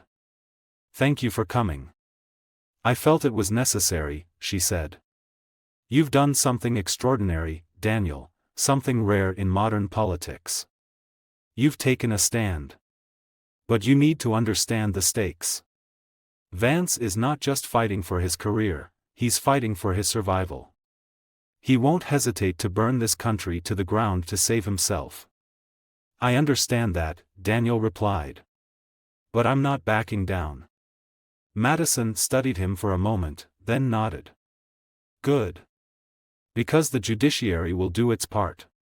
Baldwin is an excellent prosecutor, and the evidence you've presented is airtight. But this will be a long fight, and you need to prepare for every contingency. Daniel exhaled, the weight of her words settling over him. Thank you, Eleanor. Your counsel means more than you know. Later that day, as Daniel prepared for a briefing with the National Security Council, Rebecca entered his office with a grave expression. We've got a problem, she said. What is it? Daniel asked, setting aside his notes. Radcliffe's safe house was compromised, Rebecca said. We lost contact with the agents guarding him an hour ago. A team's on the way, but we don't know if he's alive. Daniel's heart sank. Do we have any leads? None yet, Rebecca replied. But if Vance's people got to him, they'll try to silence him permanently. We need to act fast. Ethan entered moments later, his face equally grim. Sir, there's more. A news outlet just released a story claiming you funneled campaign funds through a shell corporation. It's completely fabricated, but it's gaining traction. Daniel clenched his fists, his mind racing. Vance is moving faster than we anticipated. He's throwing everything he has at us. Rebecca nodded. We need to counter this immediately. A press conference, a denial, something to regain control of the narrative. Daniel stood, his resolve solidifying. No. We stick to the truth. Vance wants to drag us into the mud, but we won't play his game. Focus on finding Radcliffe and securing the evidence. I'll address the nation when the time is right. As night fell over the Capitol, the lines were drawn. On one side stood Daniel Hayes, a president determined to uphold justice and protect democracy. On the other stood Conrad Vance, a man willing to destroy everything to save himself. The storm was just beginning, and the fate of the nation hung in the balance. Chapter 10. The presidential motorcade moved silently through the dimly lit streets of Washington, D.C., heading for an undisclosed location. Daniel Hayes sat in the back seat of the armored limousine, his face set with determination. Beside him, Ethan Caldwell reviewed a secure briefing on a tablet. Any updates on Radcliffe? Daniel asked, breaking the silence. Ethan glanced at him, his voice tense. The FBI's tactical team found the safe house abandoned. No bodies, no sign of struggle, just silence. We've traced a black SUV seen leaving the area, but it vanished off the grid 15 minutes later. Daniel's jaw tightened. Vance's people have him. We can't lose this witness, Ethan. Radcliffe is our best shot at tying Vance to the conspiracy. I know, Ethan replied. But Vance isn't being subtle anymore. If he's this desperate, we might have a chance to track him. Rebecca's coordinating with Homeland Security to lock down every major exit point out of the city. If they're moving Radcliffe, they won't get far. Daniel leaned back, his mind racing. Every decision felt heavier, every move more critical. He knew Vance would stop at nothing to erase the threat Radcliffe posed. Meanwhile, Conrad Vance paced a dimly lit warehouse on the outskirts of the city. The cavernous space echoed with the hum of generators and the muffled voices of his operatives. In the center of the room, George Radcliffe sat bound to a chair, his face pale but defiant. You're making a mistake, Conrad, Radcliffe said, his voice hoarse. The evidence is already in Hayes' hands. Killing me won't change that. Vance crouched in front of him, his face inches away. This isn't about silencing you, George. It's about sending a message. When this is over, Hayes won't have a shred of credibility left, and neither will you. Radcliffe smirked. You think you're untouchable, don't you? But you've underestimated Hayes. He's not like the others. Vance's expression darkened. Everyone has a breaking point. Hayes will fall, just like the rest. Back at the White House, Rebecca Steele burst into the Situation Room, a phone pressed to her ear. Mr. President, she called out, we've got a lead. Daniel and Ethan turned toward her, hope flickering in their eyes. One of our agents intercepted a communication from Vance's inner circle, Rebecca continued. They're holding Radcliffe in a warehouse near the Potomac. We've got a tactical team en route. Daniel stood, his expression resolute. I'm going with them. Sir, that's not advisable, Rebecca said quickly. It's too dangerous. I don't care, Daniel replied. This is my fight. I won't sit in this office while others put their lives on the line to protect our democracy. Ethan stepped forward. If you're going, then so am I. Rebecca hesitated but eventually nodded. Fine. But we're doing this by the book. Tactical Command will remain in charge. The convoy of black SUVs sped toward the warehouse, their headlights piercing the darkness. Inside the lead vehicle, Daniel adjusted a bulletproof vest over his suit while Ethan loaded a sidearm. You sure about this, Daniel? Ethan asked, his tone serious. Absolutely, Daniel replied. Vance needs to see that we're not afraid of him. Rebecca's voice crackled through their earpieces. We're approaching the target. Our team will secure the perimeter and extract Radcliffe. Stay close and follow their lead. The SUVs came to a halt a block away from the warehouse.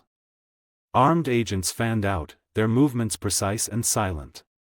Daniel and Ethan followed closely behind, flanked by Secret Service agents.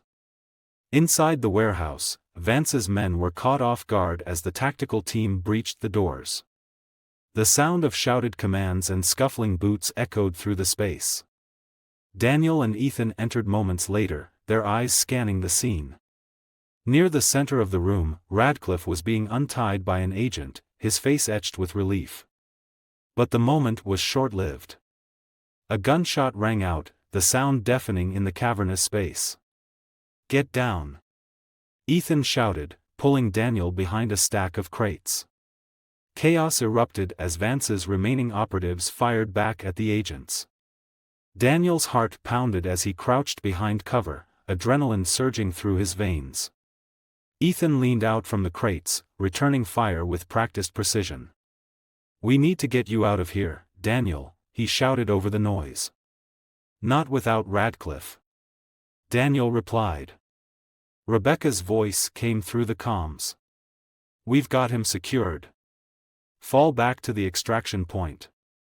Daniel and Ethan moved quickly, their guards forming a protective barrier around them.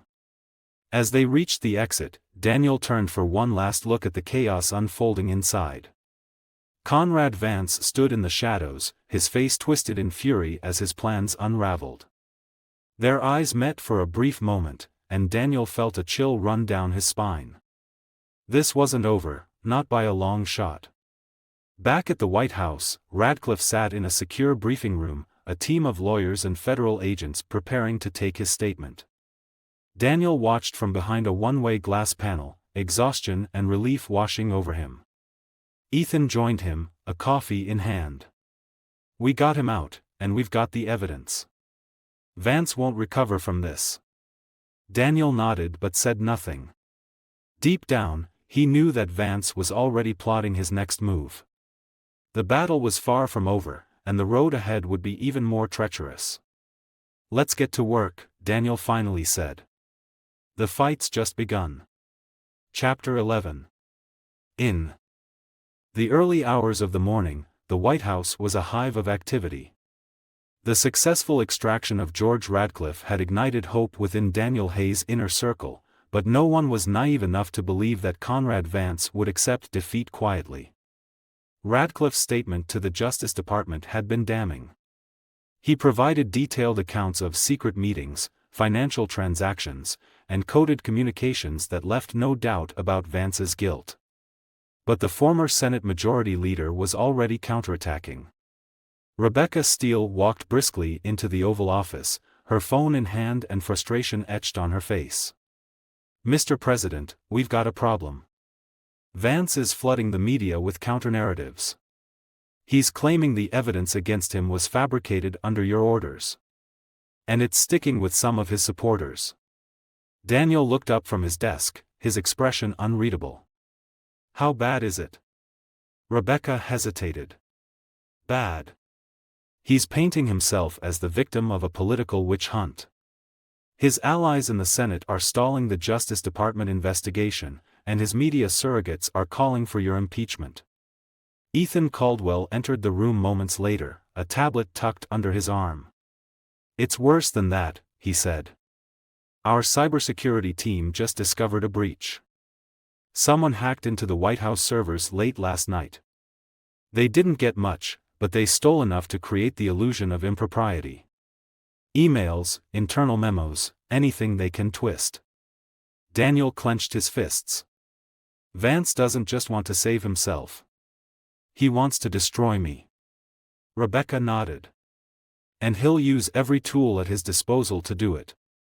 At a press conference in a lavish hotel ballroom, Conrad Vance stood before a crowd of reporters, flanked by his legal team. His expression was one of feigned humility and righteous indignation. This administration has weaponized the Justice Department against its political opponents, Vance declared, his voice steady and commanding. They've fabricated evidence, coerced witnesses, and violated the principles of due process. This is not about justice, it's about power. And I will not stand idly by as our democracy is trampled underfoot. The reporters erupted with questions, but Vance ignored them, stepping down from the podium with a triumphant smirk. He knew the narrative he was crafting would resonate with millions of Americans, especially those already disillusioned with the political system. Back at the White House, Daniel convened a strategy meeting in the Situation Room. Rebecca, Ethan, and a group of advisors sat around the table, their faces grim. "We need to regain control of the narrative," Ethan said. "Vance is exploiting public distrust in government institutions, and it's working. If we don't counter this effectively, we risk losing the moral high ground." Rebecca nodded. "I've already reached out to independent media outlets to ensure they have access to the unredacted evidence. But we need more than facts. We need a story that resonates emotionally, a story that reminds people why this fight matters." Daniel leaned back in his chair, deep in thought. "Then we give them that story. I want a nationwide address tomorrow night. No teleprompters, no scripts, just me speaking directly to the American people.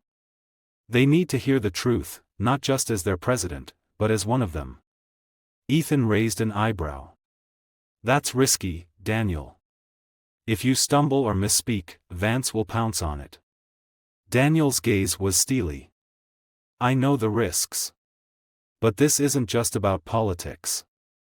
It's about showing the country that we have nothing to hide." As the team prepared for the address, another crisis erupted. Rebecca burst into the room with a look of alarm. "Mr. President, we just received an anonymous tip. Vance's team is planning to leak a forged email tonight, one that implicates you in a quid pro quo deal with a foreign government." Ethan cursed under his breath. "They're trying to drown us in scandals, real or fake." Daniel's face darkened. "If they release that email, it'll dominate the headlines. Even if we prove it's fake, the damage will be done." Rebecca nodded. "We need to get ahead of this. I suggest preemptively addressing it in your speech. Call out the tactics they're using and challenge Vance directly. Make it clear that you're not afraid of the truth." Daniel took a deep breath. "Do it. Release a statement to the press warning them about the forgery. And make sure our cybersecurity team is ready to counter any additional attacks." That evening, Daniel Hayes stood in the East Room, facing a camera crew. The room was silent except for the hum of equipment and the whispered instructions of technicians. The live address was moments away.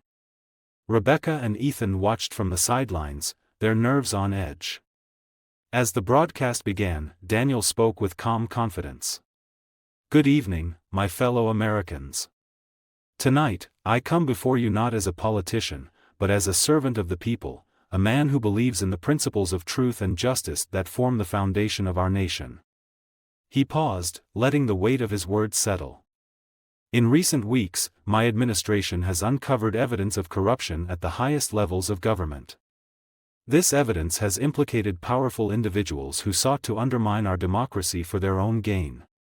One of those individuals is Senate Majority Leader Conrad Vance." Daniel's voice grew firmer.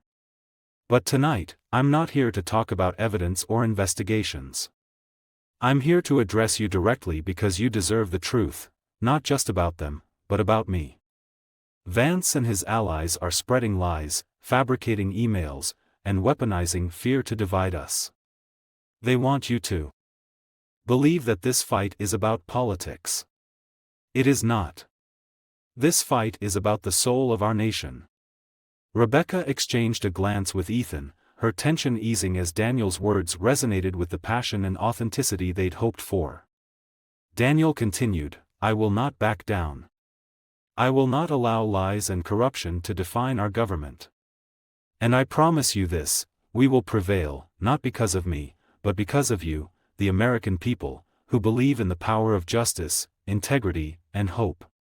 As the address ended, the room erupted in applause. But Daniel knew the battle wasn't over. If anything, the fight was only beginning. Chapter 12. The fallout from Daniel Hayes' address was immediate.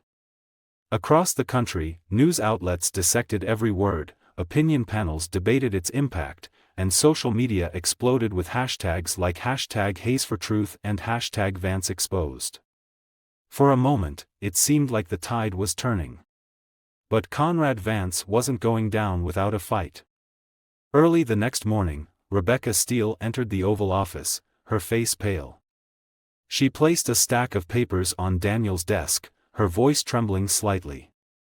"Sir, we've got a situation." Daniel put down his coffee and glanced at the documents. "What now?" "Vance has escalated," Rebecca said grimly. "He's filed a formal lawsuit against you, claiming abuse of executive power and defamation. And to make matters worse, he's leaked the forged email we warned about. It's all over the news." Ethan Caldwell entered moments later, holding a tablet. "It's bad, Daniel. They're spinning it as a smoking gun. Even some of the more reputable outlets are treating it as credible until proven otherwise." Daniel scanned the papers, anger flashing in his eyes. "A lawsuit? He's trying to tie us up in legal battles to distract from the investigation." "Exactly," Rebecca said. "It's a calculated move to buy time.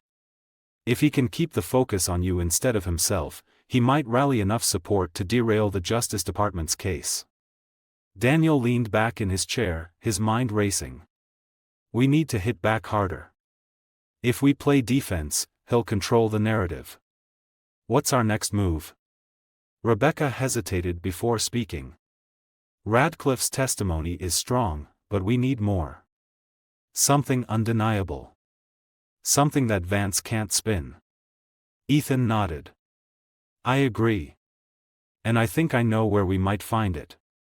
Vance's offshore accounts. If we can trace the money flow and tie it directly to the conspiracy, it's game over for him." "Do we have a lead?" Daniel asked. Ethan smirked. "Our cybersecurity team intercepted an encrypted message last night. It looks like Vance's financial handler, a man named Marcus Sloan, is still in the country. If we can get to him, he might lead us straight to the money trail." Rebecca frowned. "That's risky. Sloan is a seasoned operator.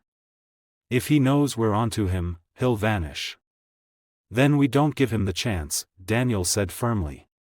"Find him, and bring him in. Quietly."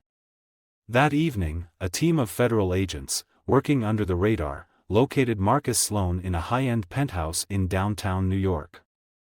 They moved swiftly, apprehending him without incident. Ethan and Rebecca were waiting in a secure interrogation room when Sloan was brought in. The man was in his late 50s, with a sharp suit and an air of arrogance that suggested he was used to being untouchable. "Mr. Sloan," Ethan began, sitting across from him. "You know why you're here?" Sloan smirked. "I'm afraid you'll have to enlighten me. I'm just a private consultant. I have no idea why federal agents felt the need to disrupt my evening." Rebecca leaned forward, her tone ice-cold. "Cut the act. We know you've been managing Vance's offshore accounts. We have enough evidence to charge you with money laundering, conspiracy, and obstruction of justice.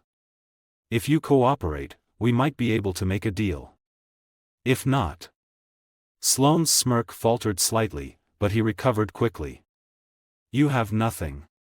And even if you did, I'm not saying a word without my lawyer." Ethan sighed and slid a folder across the table. "Here's the thing, Marcus. We don't need you to talk. We already have access to your encrypted messages. We know about the Cayman accounts, the shell companies, and the slush fund Vance has been using to bribe officials. You're just here to confirm what we already know. Or you can let us take this directly to the courts and let the media tear you apart alongside Vance." Sloane's confidence wavered. You're bluffing. Rebecca opened the folder, revealing detailed printouts of transactions and email exchanges. Does this look like a bluff to you? Sloane stared at the documents, his face paling. He leaned back in his chair, weighing his options. What do you want? He asked finally, his voice barely above a whisper. Rebecca didn't hesitate. Everything. Every transaction, every meeting, every name. If you cooperate fully, we'll recommend leniency. But if you hold back, even a little, you'll go down with Vance. Sloane exhaled slowly, his shoulders slumping. Fine. I'll talk. But I want assurances. You'll get them, Ethan said. Now start talking. In the Oval Office, Daniel received the update from Rebecca and Ethan. Sloane's testimony had blown the investigation wide open. Not only had he confirmed Vance's financial dealings, but he had also provided a list of other key players involved in the conspiracy. This is it, Ethan said, handing Daniel a report. With this evidence, we can dismantle Vance's entire operation. Daniel nodded, a sense of relief washing over him. But he knew the fight wasn't over. Vance still had his allies in the Senate and the media, and they would do everything in their power to discredit the evidence. Rebecca, Daniel said, I want this evidence made public. No redactions, no delays. Let the American people see the truth for themselves. Rebecca hesitated. Are you sure? This will provoke a massive backlash from Vance's supporters. I'm sure, Daniel replied. The only way to beat Vance is with transparency. Let them see who he really is. As the evidence went public, the country was thrown into turmoil. Protests erupted in major cities, with citizens demanding accountability from their leaders. Some rallied in support of Daniel Hayes, while others clung to Vance's claims of a political witch hunt. In a small, darkened room, Conrad Vance watched the chaos unfold on multiple screens. His expression was calm, but his eyes burned with rage. They think they've won, he muttered to himself. But they have no idea what's coming. Chapter 13. The White House buzzed with activity as Daniel Hayes, Rebecca Steele, and Ethan Caldwell convened in the Oval Office. It had been 48 hours since Marcus Sloane's testimony and the release of the damning evidence against Conrad Vance. The country was at a boiling point, with every news outlet running the story non-stop. But Vance's next move came faster than anyone expected. Rebecca burst into the room, a tablet in her hand. Her usually composed demeanor was replaced with visible frustration. Mr. President, you need to see this. Daniel glanced at her. What now? Rebecca handed him the tablet, which displayed a live feed of Vance speaking at a rally. Thousands of supporters cheered as Vance, looking every bit the defiant martyr, addressed the crowd. Hayes and his administration have declared war on me, but they've also declared war on you, the American people. Vance's voice boomed, amplified by the speakers. This isn't about justice or truth. It's about silencing anyone who dares to stand in their way. I will not be silenced, and neither should you. The crowd roared, waving signs that read Vance, a patriot under siege, and Stop the tyranny. Rebecca clenched her fists. He's not just doubling down, he's weaponizing his base. Social media is exploding with conspiracy theories about the evidence we released. They're saying it's all part of a deep state plot. Ethan shook his head. Unbelievable. The evidence is ironclad. How can they ignore the facts? Because facts don't matter when fear takes over, Daniel said, his tone measured but laced with frustration. Vance knows exactly how to exploit that fear. He's turning this into a war of emotions, not logic. Rebecca sat down, her voice urgent. We need to respond, and fast. Vance's rally is only going to embolden his allies in Congress. If we don't control the narrative, this could spiral out of control. Daniel nodded. We'll respond. But not with anger or fear. We'll respond with strength and clarity. Ethan, I want to schedule another address, prime time. This time, I'll call for unity. We need to remind the American people what's at stake here. Ethan hesitated. That's a good idea, but Vance is already 2 steps ahead. He's mobilizing his base, and we need to assume he has a more aggressive move planned. What if he goes beyond rhetoric? Rebecca's expression darkened. You think he's planning something more drastic? I wouldn't put it past him, Ethan said. The man's desperate, and desperate people do dangerous things. Meanwhile, in a hidden office in Washington, Vance met with his most loyal operatives. The room was dimly lit, the air thick with tension. A man in his early 40s, dressed in a tailored suit, leaned forward. Senator, the protests are growing, and the media coverage is working in your favor. But if you want to take this to the next level, we'll need more than speeches and rallies. Vance's eyes narrowed. What are you suggesting? The man smirked. A coordinated disruption. Something that makes Hayes look weak, unprepared. It doesn't have to be violent, but it needs to create chaos, enough to make the public question his leadership. Vance considered this, his mind racing. Do it. But make sure it can't be traced back to me. The following day, chaos erupted across several major cities. Coordinated demonstrations, organized under the guise of grassroots movements, blocked highways and disrupted public transportation. Government buildings were swarmed by protesters demanding an end to the witch hunt against Vance. The media was in a frenzy, struggling to cover the escalating unrest. Some outlets painted the protesters as patriots fighting for democracy, while others decried them as pawns in Vance's game. In the Situation Room, Daniel, Rebecca, and Ethan watched the chaos unfold on multiple screens. This is organized, Ethan said, his tone grim. These aren't spontaneous protests. Someone's pulling the strings. Rebecca nodded. And it's working. Public opinion is shifting. We're getting reports that some moderate senators are reconsidering their support for the investigation. Daniel's jaw tightened. We can't let this derail us.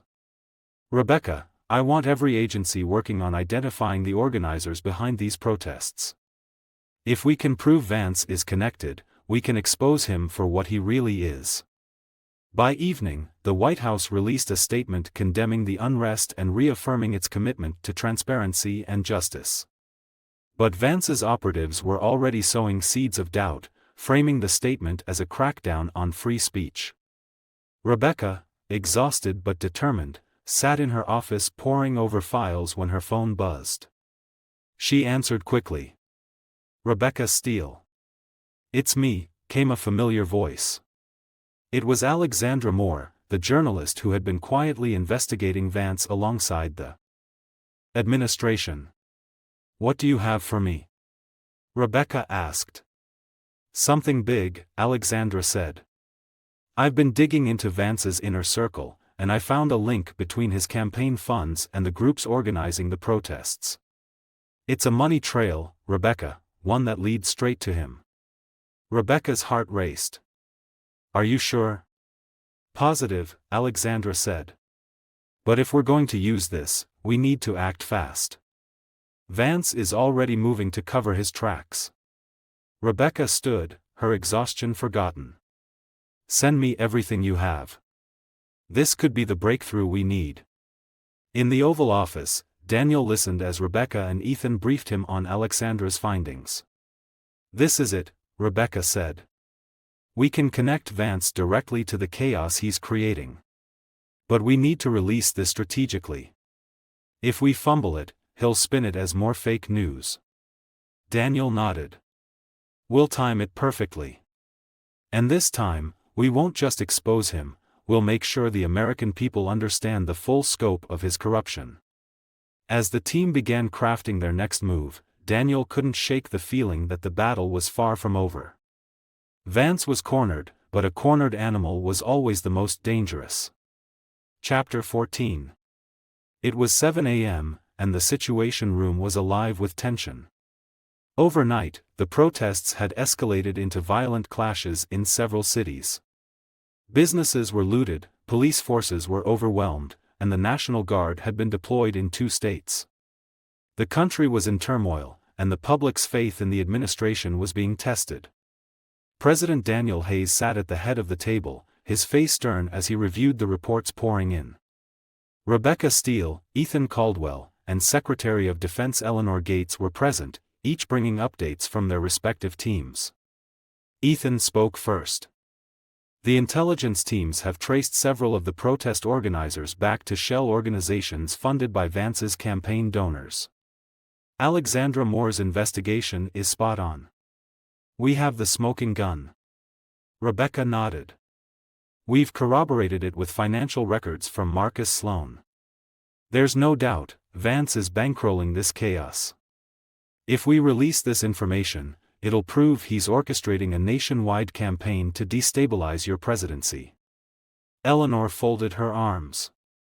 That may be true, but the optics are dangerous. If we act too aggressively, it could look like you're targeting your political opponents. That's exactly the narrative Vance wants. Daniel leaned forward, his voice calm but resolute. We don't have a choice.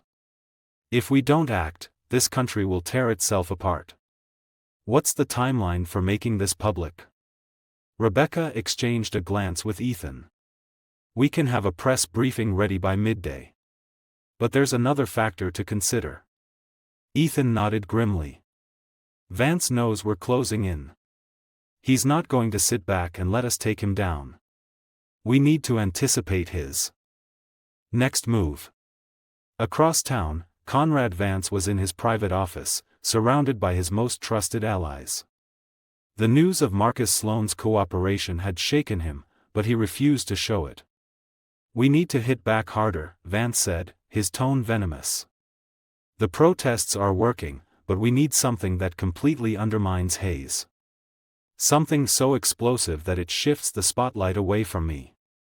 One of his operatives leaned in, lowering his voice. There's a way. We have connections in the intelligence community, people who could leak classified information about Hayes' foreign policies. A few carefully selected documents could paint him as reckless or incompetent on the international stage. Vance smirked. Do it. And make sure the media runs with it before Hayes has a chance to respond. By mid-morning, a major news outlet broke a story claiming that President Hayes had ignored warnings about a potential security threat in Eastern Europe. The leaked documents, though heavily redacted, painted a picture of an administration willing to gamble with national security. The White House press room erupted with questions.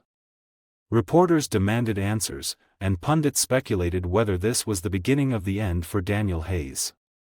In the Oval Office, Rebecca threw the latest headlines onto the desk in frustration. It's a complete fabrication. Those documents are taken out of context. Daniel scanned the headlines, his expression unreadable. Vance is trying to drown us in controversy. He knows we have him cornered, so he's creating a diversion. Ethan crossed his arms. The timing is too perfect to be a coincidence. He's trying to discredit you before we release the evidence against him. Daniel stood and walked to the window, looking out over the south lawn. We're not going to let him win. Schedule the press briefing. I'll address the nation myself. Rebecca hesitated. Are you sure, sir? The media's in a frenzy right now. This could backfire. Daniel turned to face her, his voice steady. The American people deserve the truth. If we stay silent, we give Vance the upper hand. I won't let him control the narrative. At 2 p.m., the press briefing began. The room was packed, the air thick with anticipation. Daniel Hayes stepped up to the podium, his presence commanding. My fellow Americans, he began, his voice clear and steady, I come before you today not just as your president, but as a citizen of this great nation who believes in the power of truth. He paused, letting the weight of his words settle. Over the past few weeks, we have faced unprecedented challenges. Corruption and deceit have sought to undermine the integrity of our democracy. Today, I want to set the record straight. Daniel outlined the evidence against Vance, detailing the financial links, the organized protests, and the deliberate attempts to sow chaos. He presented documents and testimony, laying out the case with meticulous precision. But he didn't stop there. Addressing the leaked intelligence reports, he said, "Let me be clear, the allegations against my administration are false. The so-called evidence is a deliberate misrepresentation, designed to distract from the real issue at hand, the betrayal of public trust by those who seek power above all else." The room was silent as he finished. This is not a battle between political parties or ideologies. This is a fight for the soul of our democracy. And I will not back down. The speech sent shockwaves across the nation. Supporters rallied behind Daniel Hayes, while Vance's allies scrambled to respond. Social media lit up with hashtags like #TruthPrevails and #VanceExposed. But the fight was far from over. That evening, Rebecca received a call from Alexandra Moore. Her voice was tense. "Rebecca, I've uncovered something else. Vance has ties to a foreign operative, someone who's been funneling money into his campaign through back channels. This isn't just about domestic corruption. It's international." Rebecca's heart raced. "Do you have proof?" "I'm sending you everything now," Alexandra said. "But be careful. If Vance finds out we're onto this, he won't hesitate to escalate." Rebecca hung up and immediately called Ethan and Daniel. "We've got a new lead," she said, her voice urgent. "And this one could change everything." Chapter 15. It was midnight, but the lights in the West Wing burned brightly. President Daniel Hayes, Rebecca Steele, and Ethan Caldwell sat in the Situation Room, the air thick with urgency. Alexandra Moore's latest revelations had elevated the stakes. Conrad Vance's corruption wasn't just domestic, it had international implications. Ethan's voice broke the silence. "The evidence Alexandra sent is explosive. Bank transactions, encrypted communications, there's a direct link between Vance's campaign and a shell corporation in the Cayman Islands. That corporation is tied to a foreign intelligence agency." Rebecca leaned forward, her tone sharp. "Which agency?" Ethan exhaled slowly.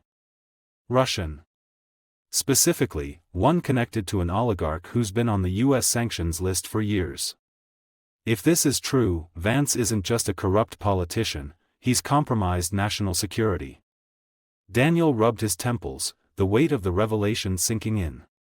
"If we release this, it'll be the biggest scandal in modern American history.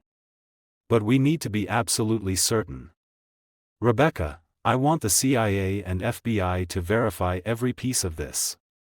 No room for error." Rebecca nodded. "I'm already coordinating with both agencies. But Vance isn't going to sit still. He'll escalate the moment he senses we're onto this." Ethan leaned back in his chair, his expression grim.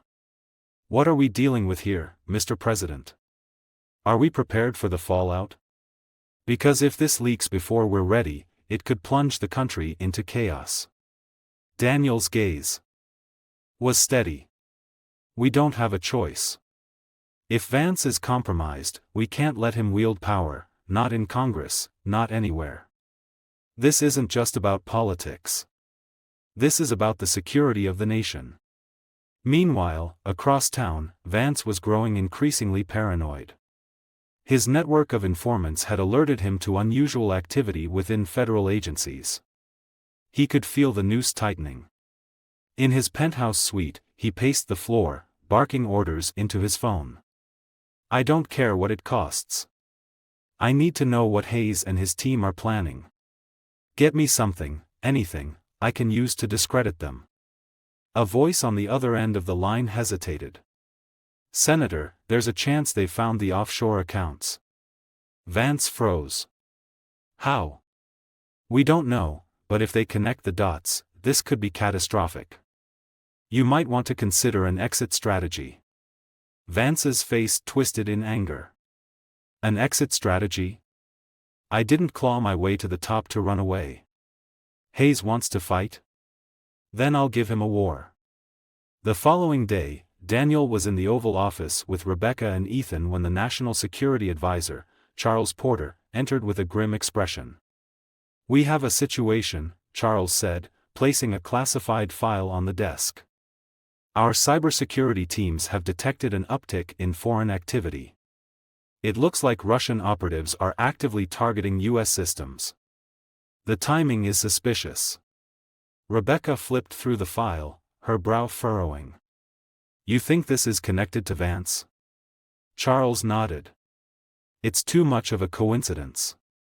They're likely trying to protect their asset, or at the very least, muddy the waters." Daniel's jaw tightened. "If they're escalating, so are we. I want a full briefing with the intelligence community. We need to understand the scope of this threat." Later that evening, as Daniel prepared for the intelligence briefing, his chief of staff, Ethan, approached with a personal matter. "Mr. President," Ethan began, "there's something you need to see." He handed Daniel a folder containing a series of emails. "What is this?" Daniel asked, skimming the documents. "It's a smear campaign," Ethan replied. "Vance's team has been digging into your personal life. They're trying to find anything, family, past decisions, even college controversies, to weaponize against you." Daniel closed the folder, his expression unreadable. "Let them dig. They won't find anything I'm ashamed of." Ethan hesitated. "I believe that, but perception is everything. If they can manufacture a scandal, it'll be enough to distract from the real issue." Daniel stood, his resolve unwavering. "I didn't run for president to play defense. We'll stay focused. Let Vance flail, every move he makes will only expose him further." By the end of the week, the intelligence community had confirmed the validity of Alexandra's findings. The evidence was irrefutable. Vance's campaign had received millions from Russian intermediaries. And those funds had been used to finance his destabilization efforts. Rebecca, Ethan, and Daniel sat in the Oval Office, finalizing their strategy. Rebecca spoke first. "We have everything we need to go public. But the moment we release this, the fallout will be massive. Vance's supporters won't go quietly, and foreign actors will ramp up their interference." Ethan added, "We also need to prepare for legal action. This won't just be a political scandal, it'll lead to criminal charges." Daniel nodded. "We'll release the information in phases. Start with the financial records, then the communications. Make it clear to the American people that this isn't about politics, it's about protecting our democracy." Rebecca looked at him, admiration in her eyes. "You're ready for this?" Daniel met her gaze. "I have to be. This isn't just about me or my administration. This is about the future of this country. And I won't let Conrad Vance, or anyone else, destroy it." As the team prepared to go public with the evidence, Vance made his move. His operatives orchestrated a cyber attack on critical infrastructure, causing blackouts in several major cities. The chaos was immediate, and the blame game began. In the Situation Room, Daniel and his team worked tirelessly to mitigate the damage. But as the crisis unfolded, one thing became clear: the battle between Daniel Hayes and Conrad Vance had reached a dangerous tipping point, and the fate of the nation hung in the balance. Chapter 16. The cyber attack was unlike anything the nation had seen. Power grids in New York, Los Angeles, and Chicago went down simultaneously, leaving millions in darkness. Public transportation ground to a halt, hospitals scrambled to switch to backup generators, and panic gripped the streets. In the White House Situation Room, President Daniel Hayes and his team were in crisis mode. "Damage report," Daniel demanded, his voice sharp and commanding. Charles Porter, the National Security Advisor, spoke quickly. "The power grids were hit with highly sophisticated ransomware. It's not random. The timing and coordination point to a state-sponsored attack, likely Russian operatives. Rebecca Steele leaned over the table, scanning the reports. Are we certain this isn't a distraction? Vance's fingerprints are all over this chaos. If we connect him to this attack, it'll be game over for him. Ethan Caldwell shook his head. We can't afford to jump to conclusions. The priority is restoring power and preventing further escalation. Mr. President, we need a clear strategy. Daniel straightened in his chair, his eyes focused. Rebecca, coordinate with the Department of Energy and private sector experts to neutralize the ransomware. Ethan, I want a public address in 2 hours. We need to reassure the American people that we're in control. Charles interjected, his tone cautious. And what about retaliation? If we confirm Russian involvement, do we respond? Daniel's jaw tightened. Not yet. I won't escalate without concrete proof.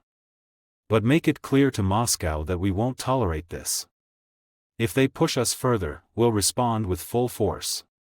Across town, Conrad Vance watched the chaos unfold on the news. He sipped his bourbon, a satisfied smirk playing on his lips. This is just the beginning, he muttered to himself.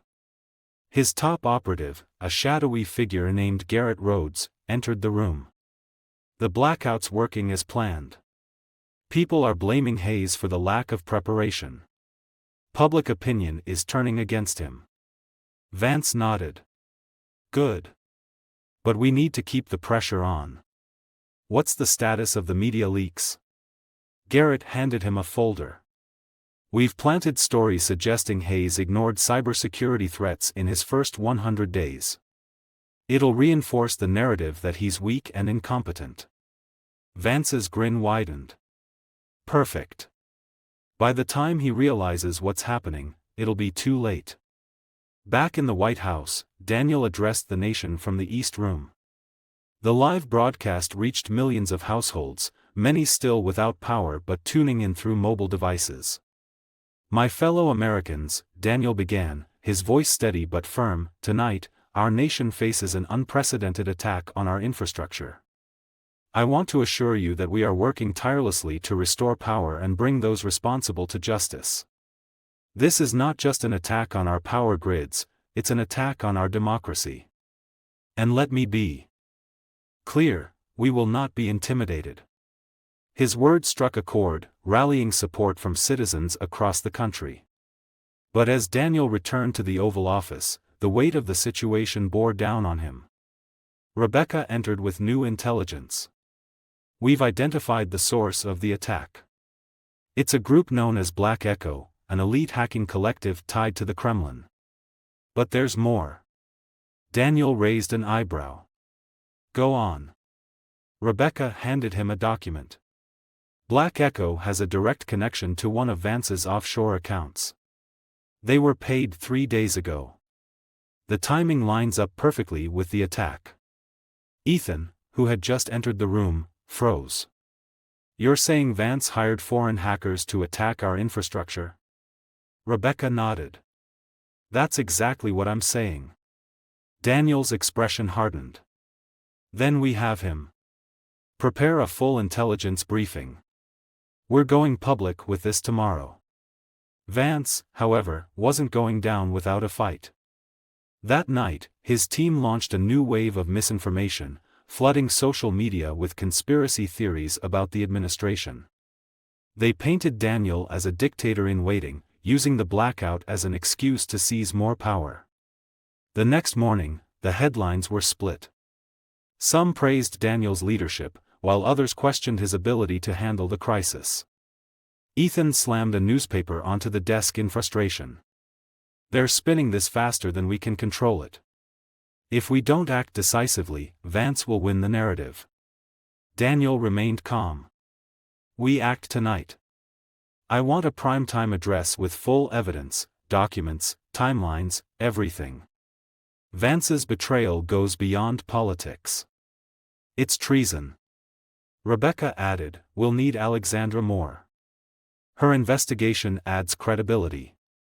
If she breaks the story alongside your address, it'll hit harder. That evening, Daniel stood before the cameras once again. This time, he didn't just address the blackout, he exposed Conrad Vance. My fellow Americans, he began, over the past few weeks, we have faced unprecedented challenges, protests, political unrest, and now a coordinated cyber attack on our infrastructure. Tonight, I reveal to you the truth behind these events. Evidence gathered by federal agencies and independent journalists confirms that Senator Conrad Vance has orchestrated these efforts with the help of foreign actors. He has received funding from Russian operatives and used these resources to undermine our democracy. As Daniel laid out the evidence, the nation watched in shock. Screens displayed bank records, communication logs, and testimony from whistleblowers. By the time he finished, it was clear, Vance's actions were indefensible. In his penthouse, Vance watched the address with clenched fists. His phone buzzed non-stop with calls from allies and donors, all demanding explanations. Garrett Rhodes entered the room, his expression grim. "They're coming for you," Garrett said. "The FBI just raided your campaign office. It's over." But Vance wasn't ready to surrender. "Not yet," he hissed. "There's one more card to play. The fallout from." Daniel's address was immediate. Protests erupted nationwide, some in support of the president, others demanding Vance's arrest.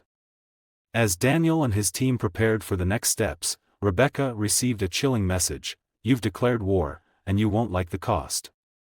She showed the message to Daniel, her voice steady but concerned. "This isn't over, Mr. President." Daniel's gaze was resolute. "No, it's not. But we'll see it through, no matter the cost." Chapter 17.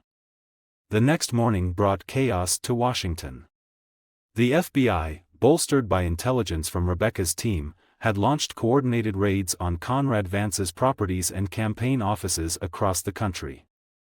The news cycles were relentless, plastered with images of evidence boxes, confiscated computers, and handcuffed aides being escorted to unmarked vehicles. President Daniel Hayes watched the live coverage from the Oval Office, his face a mixture of resolve and weariness. Ethan Caldwell entered with a cup of coffee and a stack of briefing papers. "Good morning, Mr. President," Ethan said, setting the coffee down. Daniel glanced up. "Is it? The country feels like it's on the verge of tearing itself apart." Ethan took a seat. "That's why you're in this chair. To hold it together." Before Daniel could respond, Rebecca Steele walked in, a tablet in hand and her expression urgent. "We have a problem." Daniel straightened. "What now?" Rebecca tapped the screen and handed it to him. It displayed a video of Conrad Vance addressing the nation via a live stream. Vance's voice echoed through the tablet speakers: "My fellow Americans, what you are witnessing is a coup. President Hayes and his administration are using fabricated evidence and their control of federal agencies to silence dissent and consolidate power. This isn't about me, it's about the death of democracy." Ethan swore under his breath. "He's doubling down." Rebecca added, "He's calling for his supporters to mobilize. Protests are already forming in several cities. Some are turning violent." Daniel handed the tablet back, his jaw clenched. "How much longer are we going to let this man undermine the truth?" Rebecca hesitated. "There's more. We intercepted communications from Garrett Rhodes. Vance is planning a mass rally in Florida. It's being billed as a freedom protest, but we believe it's a cover for something bigger." Daniel's eyes narrowed. "What kind of something?" Rebecca took a deep breath. "We don't know yet. But with his ties to Black Echo and foreign operatives, it could be anything: a cyber attack, a coordinated riot, even an assassination attempt." As night fell, the protests outside the White House grew louder. Thousands had gathered, waving signs and chanting slogans, some in support of Daniel, others decrying him as a tyrant. Inside the West Wing, the atmosphere was tense. The Secret Service had increased security, and the Situation Room was abuzz with activity. Alexandra Moore arrived, escorted by an agent. She carried a briefcase filled with documents. "Mr. President," she said as she entered, "I've compiled everything from my investigation. This is the smoking gun. It links Vance directly to Black Echo and the funds used to pay for the cyber attack." Daniel nodded. "You've done incredible work, Alexandra. But we need to be strategic. If we release this now, it could incite more violence." Alexandra looked at him, her expression resolute. "With all due respect, Mr. President, the truth is already inciting violence. The longer we wait, the more people Vance pulls into his web." Ethan stepped forward. "She's right. The narrative is slipping out of our hands. We need to act decisively." Daniel glanced at Rebecca. "What's our legal position if we make this public now?" Rebecca adjusted her glasses. "The evidence is solid. But we'll need to frame it carefully. Emphasize that this isn't about partisanship, it's about justice and national security." The next day, Daniel addressed the nation from the White House Rose Garden. The sun shone brightly, but the mood was somber. Cameras from every major network broadcast his words live. "My fellow Americans," Daniel began, his voice steady, "we are living through one of the most challenging times in our nation's history. The events of the past weeks have tested our institutions, our values, and our resolve. Tonight, I am presenting you with evidence that confirms a grave betrayal. Senator Conrad Vance, a man entrusted by the people to serve this nation, has conspired with foreign operatives to undermine our democracy. He has funded cyber attacks, spread disinformation, and endangered the lives of countless Americans." As he spoke, screens behind him displayed the evidence: bank transfers, communications, and video testimony from key witnesses. The presentation was devastating. Daniel continued, "This is not a fight between political parties. It is a fight for the soul of our nation. We must stand united against those who seek to divide us." The fallout was immediate. Vance's supporters doubled down, claiming the evidence was fabricated. Protests erupted nationwide, some peaceful, others devolving into riots. Law enforcement struggled to maintain order. In Florida, the freedom protest Vance had planned turned violent. His rhetoric had whipped his followers into a frenzy, and clashes with police led to several injuries. In the Situation Room, Rebecca received an urgent call. She turned to Daniel, her face pale. "Mr. President, we've confirmed it. Garrett Rhodes has activated a network of sleeper operatives. They're planning coordinated attacks on federal buildings in multiple states." Daniel's heart sank. "How many targets?" Rebecca's voice was barely above a whisper. "At least 12. And they're set to move within the next 24 hours. The clock was ticking. As the team scrambled to thwart the attacks, Daniel knew that the decisions he made in the next few hours would define his presidency and the future of the nation. Chapter 18. The Situation Room was a hive of activity, the tension thick enough to cut with a knife. Screens flickered with satellite feeds, intelligence reports, and maps marking the 12 potential targets. The coordinated attacks, if successful, would cripple the nation's infrastructure and shake public trust in the government to its core. President Daniel Hayes stood at the center of it all, his jaw set and his eyes scanning every detail. He had hours to prevent what could become the darkest chapter in American history. "Rebecca," Daniel said, his voice steady but urgent, "what's our status on identifying these sleeper operatives?" Rebecca Steele looked up from her laptop. "We've flagged several operatives using communications intercepted from Garrett Rhodes' network. Some are already en route to their targets, but others are staying off the grid. They're smart, Mr. President, military precision." Ethan Caldwell leaned in, his tone grim. "We need a unified response. Local law enforcement, National Guard, Homeland Security, everyone. This isn't just a cyber attack. This is domestic terrorism. Daniel nodded. Agreed. Rebecca, activate Task Force Sentinel. I want rapid response teams at every target. Coordinate with the governors of the affected states and get the FBI involved immediately. Already on it, Rebecca replied, dialing into a secure line. As the team worked to counter the threats, Alexandra Moore joined them in the Situation Room. She carried a new dossier, her expression serious. Mr. President, Alexandra said, placing the folder on the table, I just received this from one of my sources inside Vance's camp. It's a detailed timeline of their operation. Rhodes has been planning this for months, possibly longer. Daniel flipped through the dossier, his face darkening.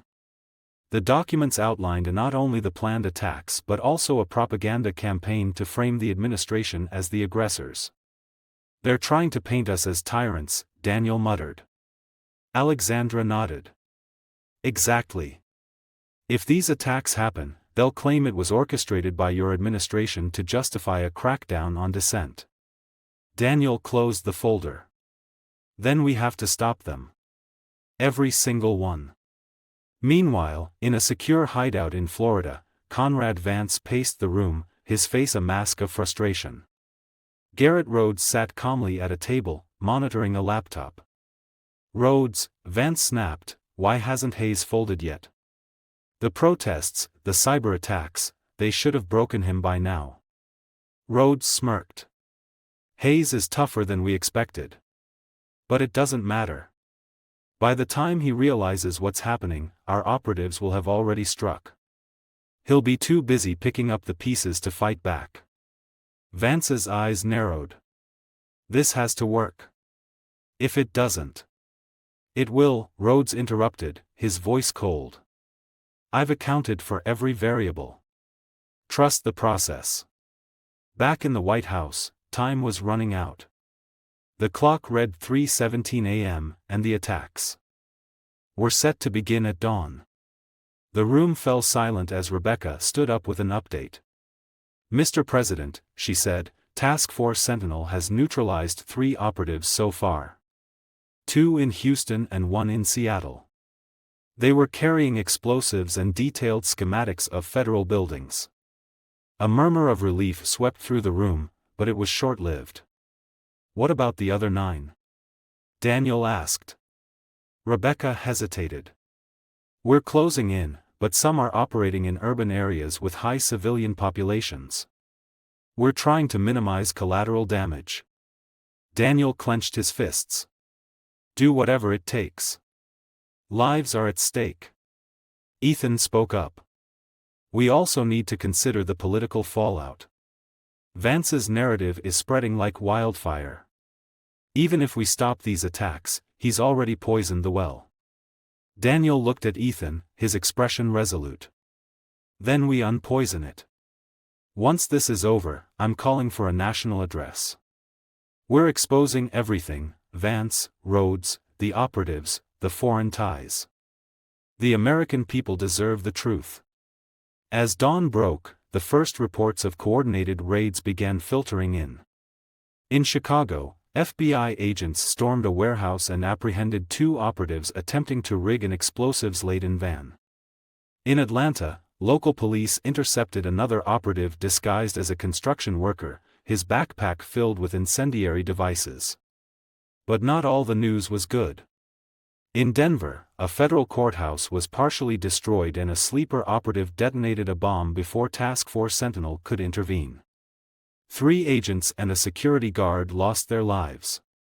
Daniel received the news with a heavy heart. Contact their families, he said quietly. Make sure they know their loved ones were heroes. By mid-morning, all but 1 operative had been neutralized. The final target was the Department of Justice headquarters in Washington, D.C. Task Force Sentinel had tracked the operative to a parking garage a block away, but they were running out of time. Rebecca patched into the operation via live feed. The screen showed agents moving into position, their weapons drawn. Target is confirmed, an agent reported over the comms. Male, mid-30s, carrying a large duffel bag. Moving toward the main entrance. "Take him down," Rebecca ordered.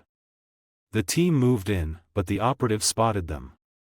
He dropped the bag and bolted, weaving through parked cars. The agents pursued, eventually cornering him near an exit.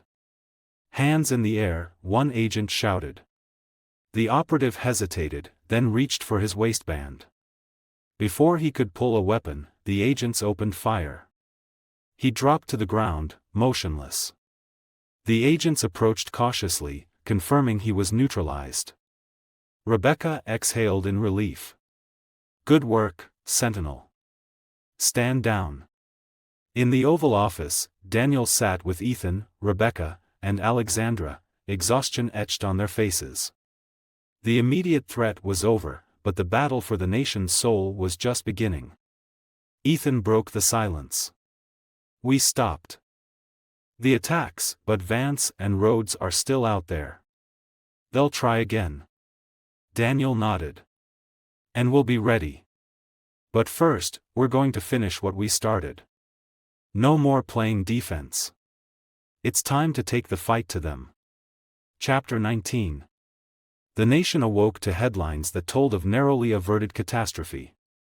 The coordinated attacks planned by Conrad Vance's network had been thwarted in dramatic fashion, and news outlets were saturated with coverage of Task Force Sentinel's heroic efforts.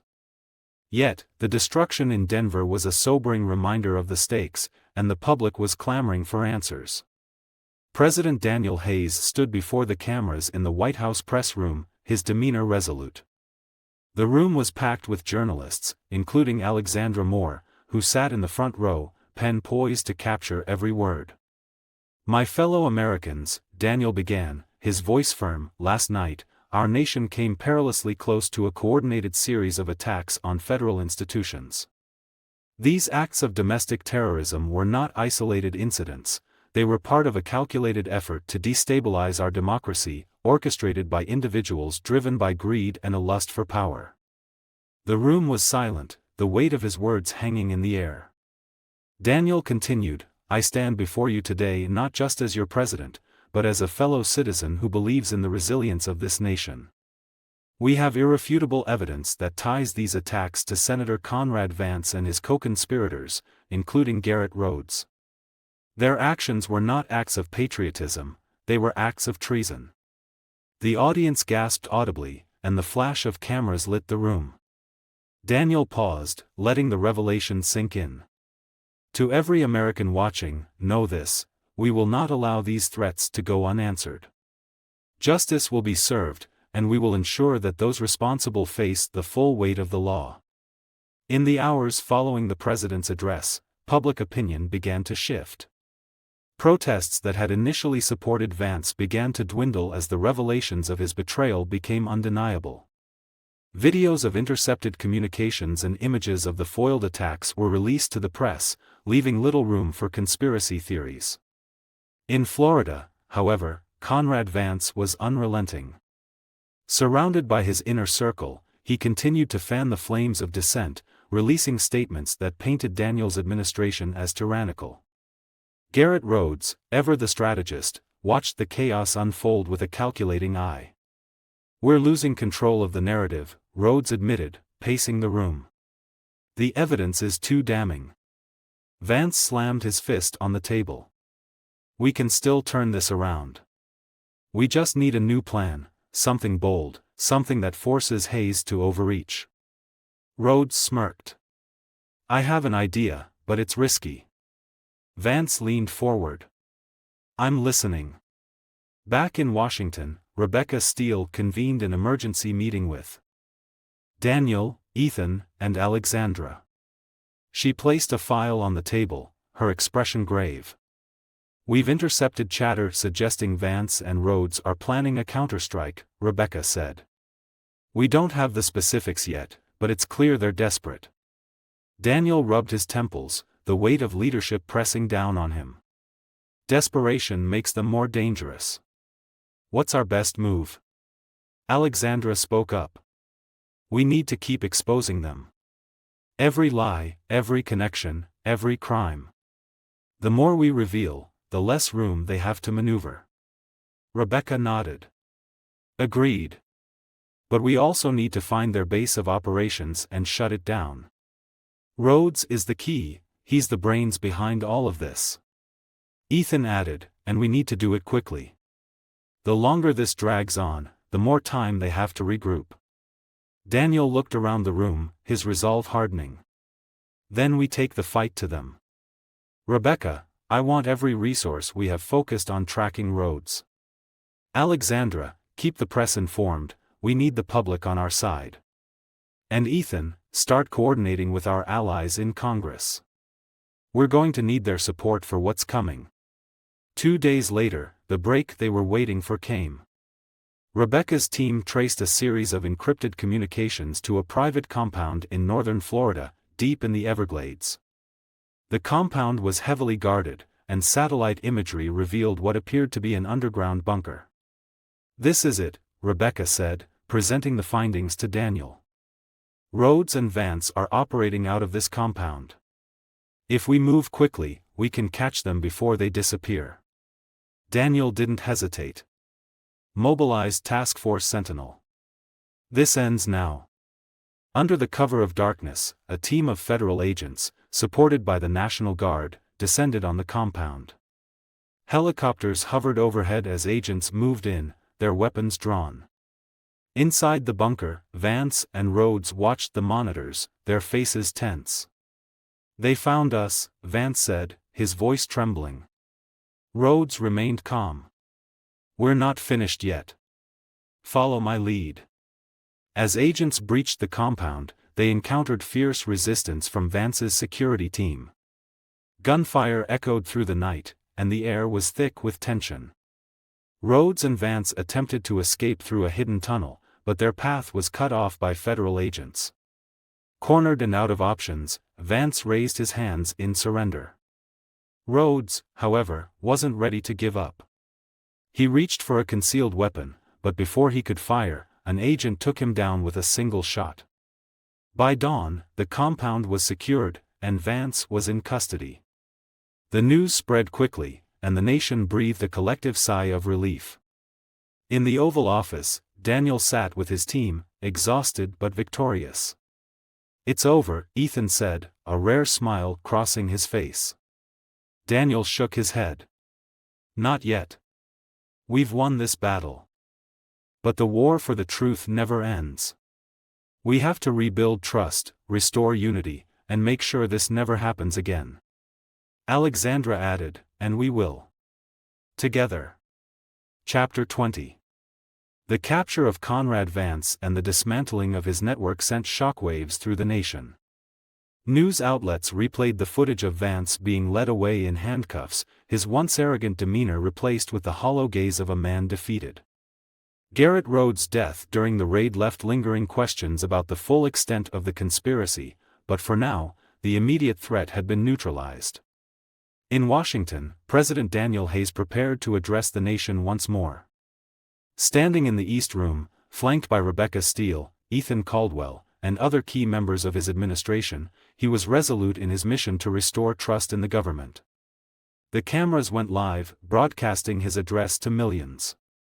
My fellow Americans, Daniel began, over the past weeks, we have faced one of the most challenging chapters in our history.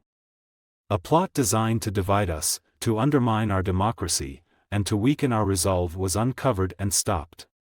Today, I am here to tell you that while the immediate threat has passed, our work is far from over. He paused, letting his words sink in. We must confront a hard truth: the seeds of division that allowed this conspiracy to grow were not planted overnight. They were sown by years of mistrust, by a lack of accountability, and by those who placed their own interests above the common good. It is our responsibility, yours and mine, to ensure that these seeds never take root again. The speech was powerful, blending hope with a call to action. It resonated with a weary nation, eager for unity after the chaos. In the days following the address, Daniel's administration took decisive steps to begin the healing process. Rebecca Steele spearheaded a task force to declassify documents related to the conspiracy, ensuring transparency and leaving no room for doubt. Ethan Caldwell worked tirelessly with Congress to push through legislation aimed at strengthening election security and combating domestic terrorism. The bipartisan support for these measures was a rare sight, a glimmer of hope in a fractured political landscape. And Alexandra Moore, now hailed as one of the most trusted voices in journalism, used her platform to provide in-depth reporting on the crisis. She uncovered stories of bravery and sacrifice, highlighting the ordinary Americans who had played extraordinary roles in averting disaster. But while progress was being made, the road to recovery was not without its obstacles. Conrad Vance's trial became a media spectacle, with his legal team attempting to spin the narrative of his actions as a form of patriotic resistance. The court proceedings were grueling, forcing Daniel to relive the events that had tested his presidency. "Mr. President, are you ready for this?" Ethan asked as they prepared for Daniel's testimony. "I have to be," Daniel replied. "The truth has to come out, no matter how difficult it is." When Daniel took the stand, he spoke with conviction, detailing the extent of Vance's betrayal and the danger it had posed to the nation. His testimony was a turning point in the trial, swaying public opinion and solidifying the case against Vance. As the months passed, the nation began to heal. The administration's efforts to rebuild trust bore fruit, with approval ratings for Daniel Hayes reaching new highs. Initiatives to address the underlying issues that had fueled the crisis, economic inequality, political polarization, and misinformation, were launched, signaling a new era of governance. Rebecca Steele and Ethan Caldwell became household names, celebrated for their roles in steering the country through its darkest hour. Alexandra Moore's reporting earned her a Pulitzer Prize, her work serving as a testament to the power of the press in holding power to account. And Daniel Hayes, once viewed as a pragmatic but unremarkable leader, emerged as a symbol of resilience and integrity. 1 year after the crisis, Daniel stood on the South Lawn of the White House, addressing a crowd gathered to commemorate the lives lost during the attacks. A new monument had been erected, a sleek, modern structure engraved with the names of those who had made the ultimate sacrifice to protect the nation. "We honor them not just with our words, but with our actions," Daniel said. "Let their memory serve as a reminder of what we can achieve when we stand united." As the crowd applauded, Daniel stepped back, his gaze fixed on the monument. Rebecca, Ethan, and Alexandra joined him, each reflecting on the journey that had brought them to this moment. "We did it," Rebecca said quietly. "We're still doing it," Daniel replied, his voice steady. "And we'll keep doing it, for as long as it takes." Chapter 21. With the immediate crisis behind them, President Daniel Hayes and his administration shifted their focus to what came next, ensuring the nation would never face such a coordinated threat again. But enacting meaningful reforms in a divided political climate was a battle of its own. Daniel sat in the Oval Office with Ethan Caldwell and Rebecca Steele, reviewing a stack of proposed legislation. The reforms touched on everything from election security and combating domestic terrorism to media accountability and reducing misinformation. "This isn't just a legislative agenda," Daniel said, looking up from the documents. "This is our chance to rewrite the playbook and protect the foundation of our democracy." Ethan nodded but looked skeptical. "You know this won't be easy, sir. Even after everything that's happened, there are still factions in Congress, on both sides, who will resist anything that shifts the balance of power or targets their financial backers." Rebecca added, "And Vance's supporters may be quieter now, but they haven't disappeared. The trial has only galvanized some of the more extreme voices. They'll fight us at every step." Daniel leaned back in his chair, his expression thoughtful. "That's why we have to approach this carefully. We can't push through sweeping changes all at once. We need to build coalitions, bring people to the table, and show them that these reforms are in everyone's best interest." The first major reform package, titled the American Security and Trust Act, was introduced to Congress within weeks. It aimed to address 3 critical areas. 1. Election security, mandatory cybersecurity measures for voting systems, increased funding for state election oversight, and stricter penalties for foreign interference. 2. Combating domestic terrorism, expanded resources for tracking and dismantling extremist networks, improved coordination between federal and local law enforcement, and updated laws to address the use of digital platforms for radicalization. 3. Media transparency, incentives for social media companies to curb the spread of disinformation, increased funding for public education on media literacy, and stricter disclosure requirements for political advertising. The proposals sparked fierce debate on Capitol Hill. While many moderates in both parties saw the need for action, others accused the administration of overreach. Senator Miriam Delgado, a senior Democrat, voiced cautious support. This legislation is ambitious, and it's necessary. But we must ensure that in protecting our democracy, we don't inadvertently infringe on the freedoms we're trying to preserve. Meanwhile, Senator Douglas Reeves, a staunch conservative ally of Vance, took to the floor to denounce the reforms. This is nothing more than a power grab by an administration drunk on its recent victory. The American people don't need more government oversight, they need freedom. Behind the scenes, Daniel and Ethan worked tirelessly to build support for the reforms. They hosted private meetings with key lawmakers, bringing in cybersecurity experts and law enforcement officials to demonstrate the necessity of the changes. At one such meeting, Rebecca Steele presented a chilling report. "We've identified over 100 extremist cells still operating across the country," she said, projecting a map of hot spots. "Without the tools in this legislation, we're fighting with one hand tied behind our backs." One of the senators, a centrist Republican named Howard Garrison, leaned forward. "I see the need, but I worry about the political fallout. My state has a large rural population, and they're already suspicious of federal overreach. How do I sell this to them?" Daniel spoke up. "By focusing on what this is really about, protecting their families, their communities, and their freedoms. This isn't about expanding federal power, it's about making sure that power is used responsibly to keep Americans safe." Garrison nodded, though his expression remained cautious. While Daniel and his team worked in Washington, Alexandra Moore launched a public awareness campaign through her reporting. She produced a documentary series titled The Brink: How Close We Came, which delved into the events leading up to the foiled attacks and the need for systemic reform. The series quickly became a cultural phenomenon, watched by millions and sparking nationwide discussions. In town halls and online forums, Americans debated the reforms, with many calling their representatives to demand action. Alexandra's work didn't go unnoticed by the administration. During a private meeting in the Roosevelt Room, Daniel thanked her personally. "Your reporting has done more to shift public opinion than any speech I could give," he said. Alexandra smiled. "Just doing my job, Mr. President." But the fight isn't over yet. After months of intense debate, the American Security and Trust Act passed both chambers of Congress by a narrow margin. The signing ceremony in the Rose Garden was a moment of triumph, but Daniel knew it was only the first step.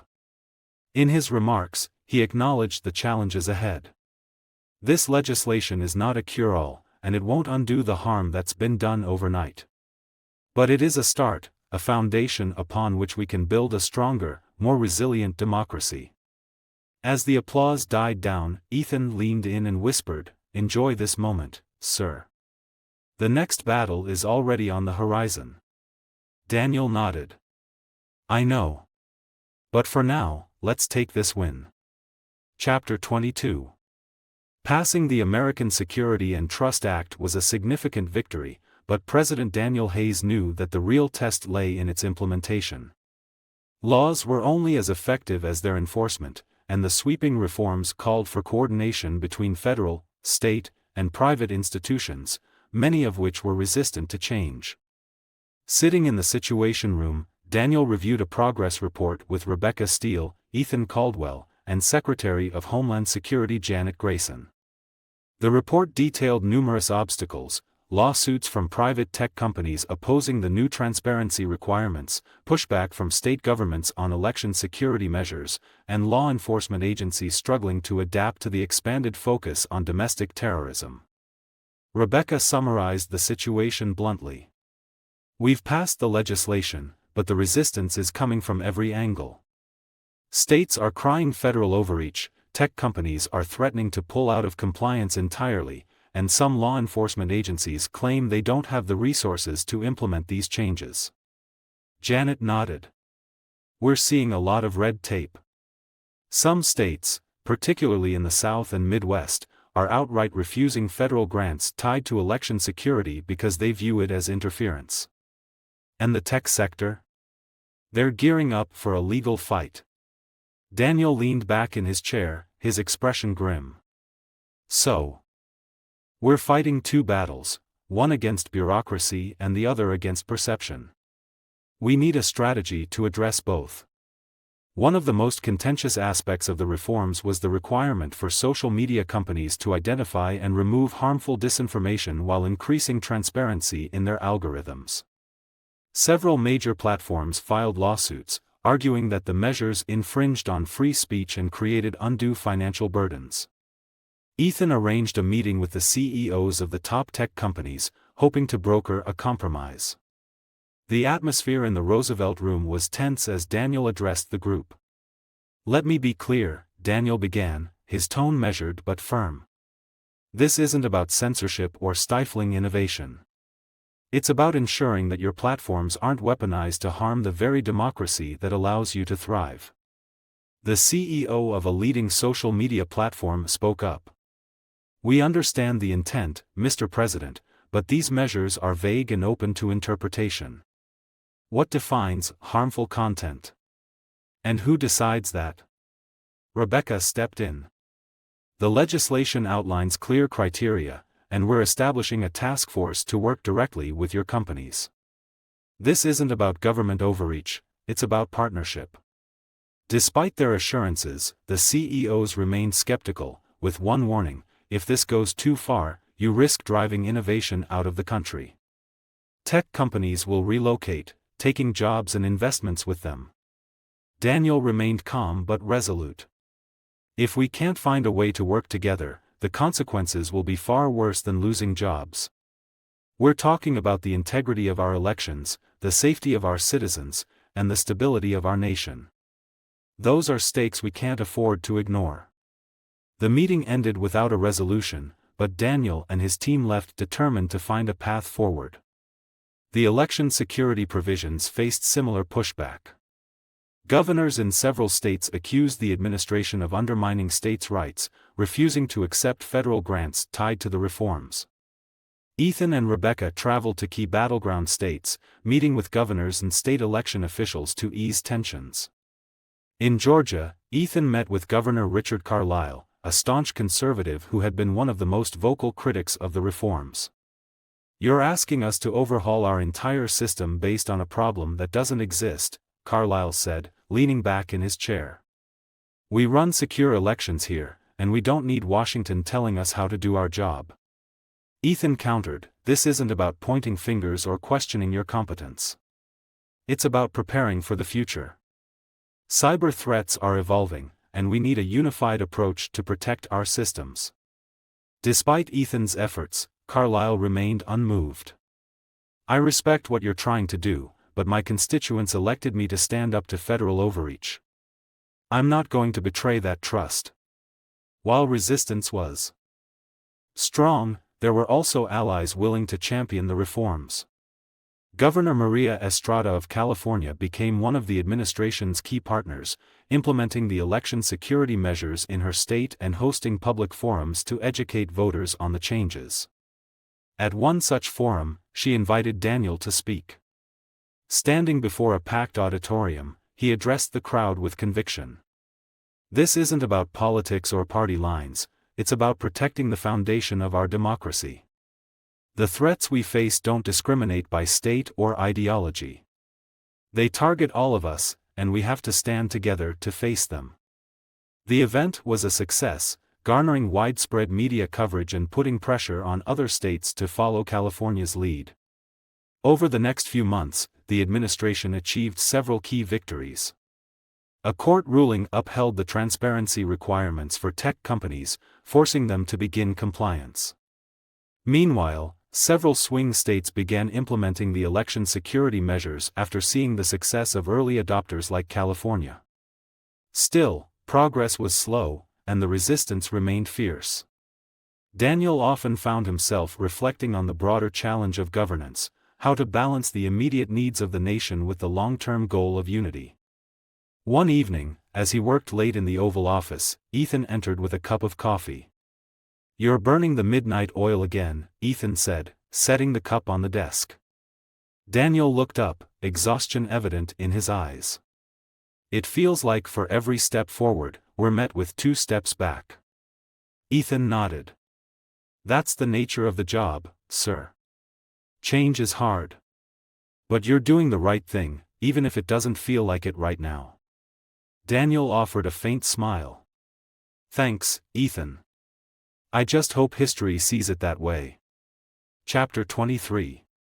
It took years for the full impact of the American Security and Trust Act to ripple through the nation, but the seeds of President Daniel Hayes' reforms gradually began to sprout, changing the political and cultural landscape in ways few could have anticipated. Daniel's administration faced constant opposition in the early years of implementation, but persistence, transparency, and a willingness to adapt turned the tide. What began as a divisive reform effort eventually became a unifying force, bringing disparate groups together under a shared goal: safeguarding the future of American democracy. The reforms targeting tech companies initially drew fierce backlash, but as platforms began to comply, the results spoke for themselves. Transparency requirements forced social media giants to disclose how their algorithms prioritized content. For the first time, users could see which posts were promoted and why. This change sparked a cultural shift. Misinformation and divisive content, once amplified for profit, saw a dramatic decline in reach.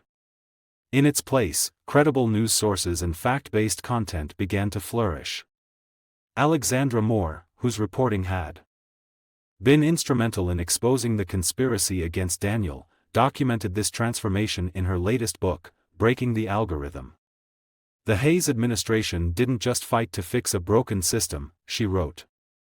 "They gave us the tools to think critically about the information we consume. They reminded us that a well-informed citizenry is the backbone of any democracy." Election security reforms also began to bear fruit. The implementation of advanced cybersecurity measures, standardized voting equipment, and voter education programs restored public confidence in the electoral process. During the next presidential election, turnout hit record highs. Voters from all walks of life expressed renewed faith in the system, citing improved transparency and accessibility as key reasons for their participation. Governor Maria Estrada, a staunch ally of the Hayes administration, reflected on the changes during a panel discussion. "The reforms didn't just protect our elections, they reminded people that their voices matter. When citizens believe in the integrity of their vote, democracy thrives." One of the most significant shifts came in the fight against domestic terrorism and extremism. The administration's reforms provided law enforcement with the tools and resources needed to dismantle radical networks. But Daniel knew that enforcement alone wasn't enough. His administration invested heavily in education and community outreach programs aimed at addressing the root causes of extremism, economic inequality, isolation, and misinformation. In a televised town hall, Daniel addressed the nation. "Extremism feeds on fear and ignorance. If we want to truly defeat it, we have to confront it with knowledge, opportunity, and compassion. This isn't just a fight against violence, it's a fight for the soul of our nation." The results were slow but tangible. Hate crimes and extremist incidents declined, while communities once torn apart by division began to heal. The reforms sparked more than just political change, they ignited a cultural renaissance. With disinformation less pervasive and public trust in institutions gradually restored, the nation saw a resurgence of civic engagement. Grassroots movements flourished, with citizens organizing around issues like climate change, education reform, and economic justice. Town halls and public forums became commonplace, as people from diverse backgrounds came together to discuss solutions to their shared challenges. Art and media also reflected this new spirit of hope and unity. Films, books, and music celebrated themes of resilience, cooperation, and the power of the individual to effect change. Alexandra Moore captured this shift in her documentary, America Reborn, which chronicled the cultural and political changes brought about by Daniel's reforms.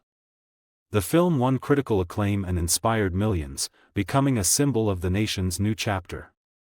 By the time Daniel left office, his presidency had become synonymous with resilience, reform, and renewal. His approval ratings, once shaky in the wake of the crisis, soared as the nation reaped the benefits of his leadership. Ethan Caldwell, now a seasoned political strategist, reflected on Daniel's legacy during a farewell dinner at the White House. "You didn't just govern, Daniel. You led. You reminded people what leadership looks like, and why it matters." Rebecca Steele, who had become a symbol of integrity in government, added, "You took risks that others wouldn't, and you didn't let the fear of failure stop you. That's the kind of leadership this country will remember." Daniel, ever humble, raised his glass. "I didn't do it alone. Every victory, every step forward, was a team effort.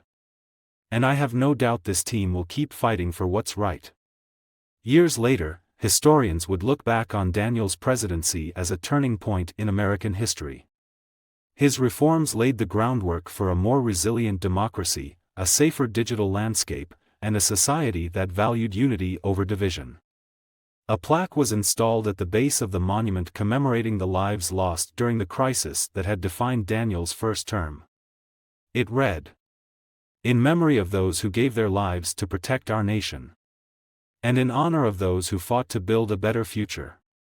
Standing before the plaque during a visit to the monument, Daniel Hayes, now retired, reflected on the journey. Beside him were Rebecca, Ethan, and Alexandra, each of them carrying their own legacies. "We made it," Rebecca said softly. Daniel smiled. "We did. But the work never stops. The future is always being written." And as they stood there, the sun setting on the horizon, they knew they had played their part in shaping a brighter, stronger America. Epilogue. Years after his presidency, Daniel Hayes walked along the National Mall, now a private citizen. He paused at the monument that had been erected to commemorate the reforms and sacrifices of his era. The sound of children laughing and playing in the distance reminded him of why he had fought so hard to secure the future, not just for the present generation but for the ones that would follow. His legacy was etched into the fabric of the nation. The reforms he championed had not solved every problem, nor had they eradicated division. But they had built a foundation, a starting point for progress, where trust and accountability replaced fear and disinformation. Rebecca Steele, now leading a nonprofit dedicated to government transparency, often spoke about the work they had accomplished together. "Leadership isn't about being perfect," she said during a public lecture. "It's about making choices, even the hard ones, and trusting that doing the right thing will inspire others to follow." Ethan Caldwell had returned to academia, teaching the next generation of political leaders. He used his time in the White House as a case study, teaching students not just about the crises they faced but about the resilience and grit needed to overcome them. "Leadership is messy," he told his class one day. "But it's also the most meaningful work you'll ever do." Alexandra Moore, still a prominent journalist, continued to hold power accountable while amplifying the voices of everyday Americans. Her work chronicling the Hayes administration became a definitive historical account, capturing the humanity behind the headlines. As for Daniel, his life had settled into a quieter rhythm. He spent his days mentoring young leaders and writing his memoirs.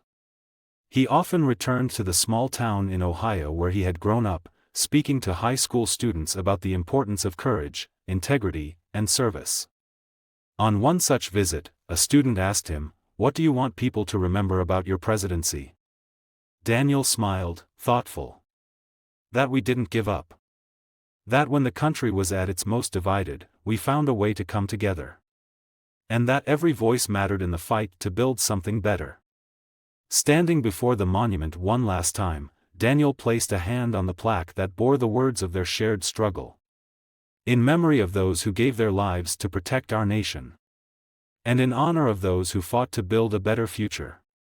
As the sun dipped below the horizon, Daniel Hayes turned and walked away, confident that the story of America was far from over, and knowing that the chapters ahead would be written by those inspired to carry the torch forward. The legacy of his presidency was not in the power he wielded but in the hope he left behind. The end.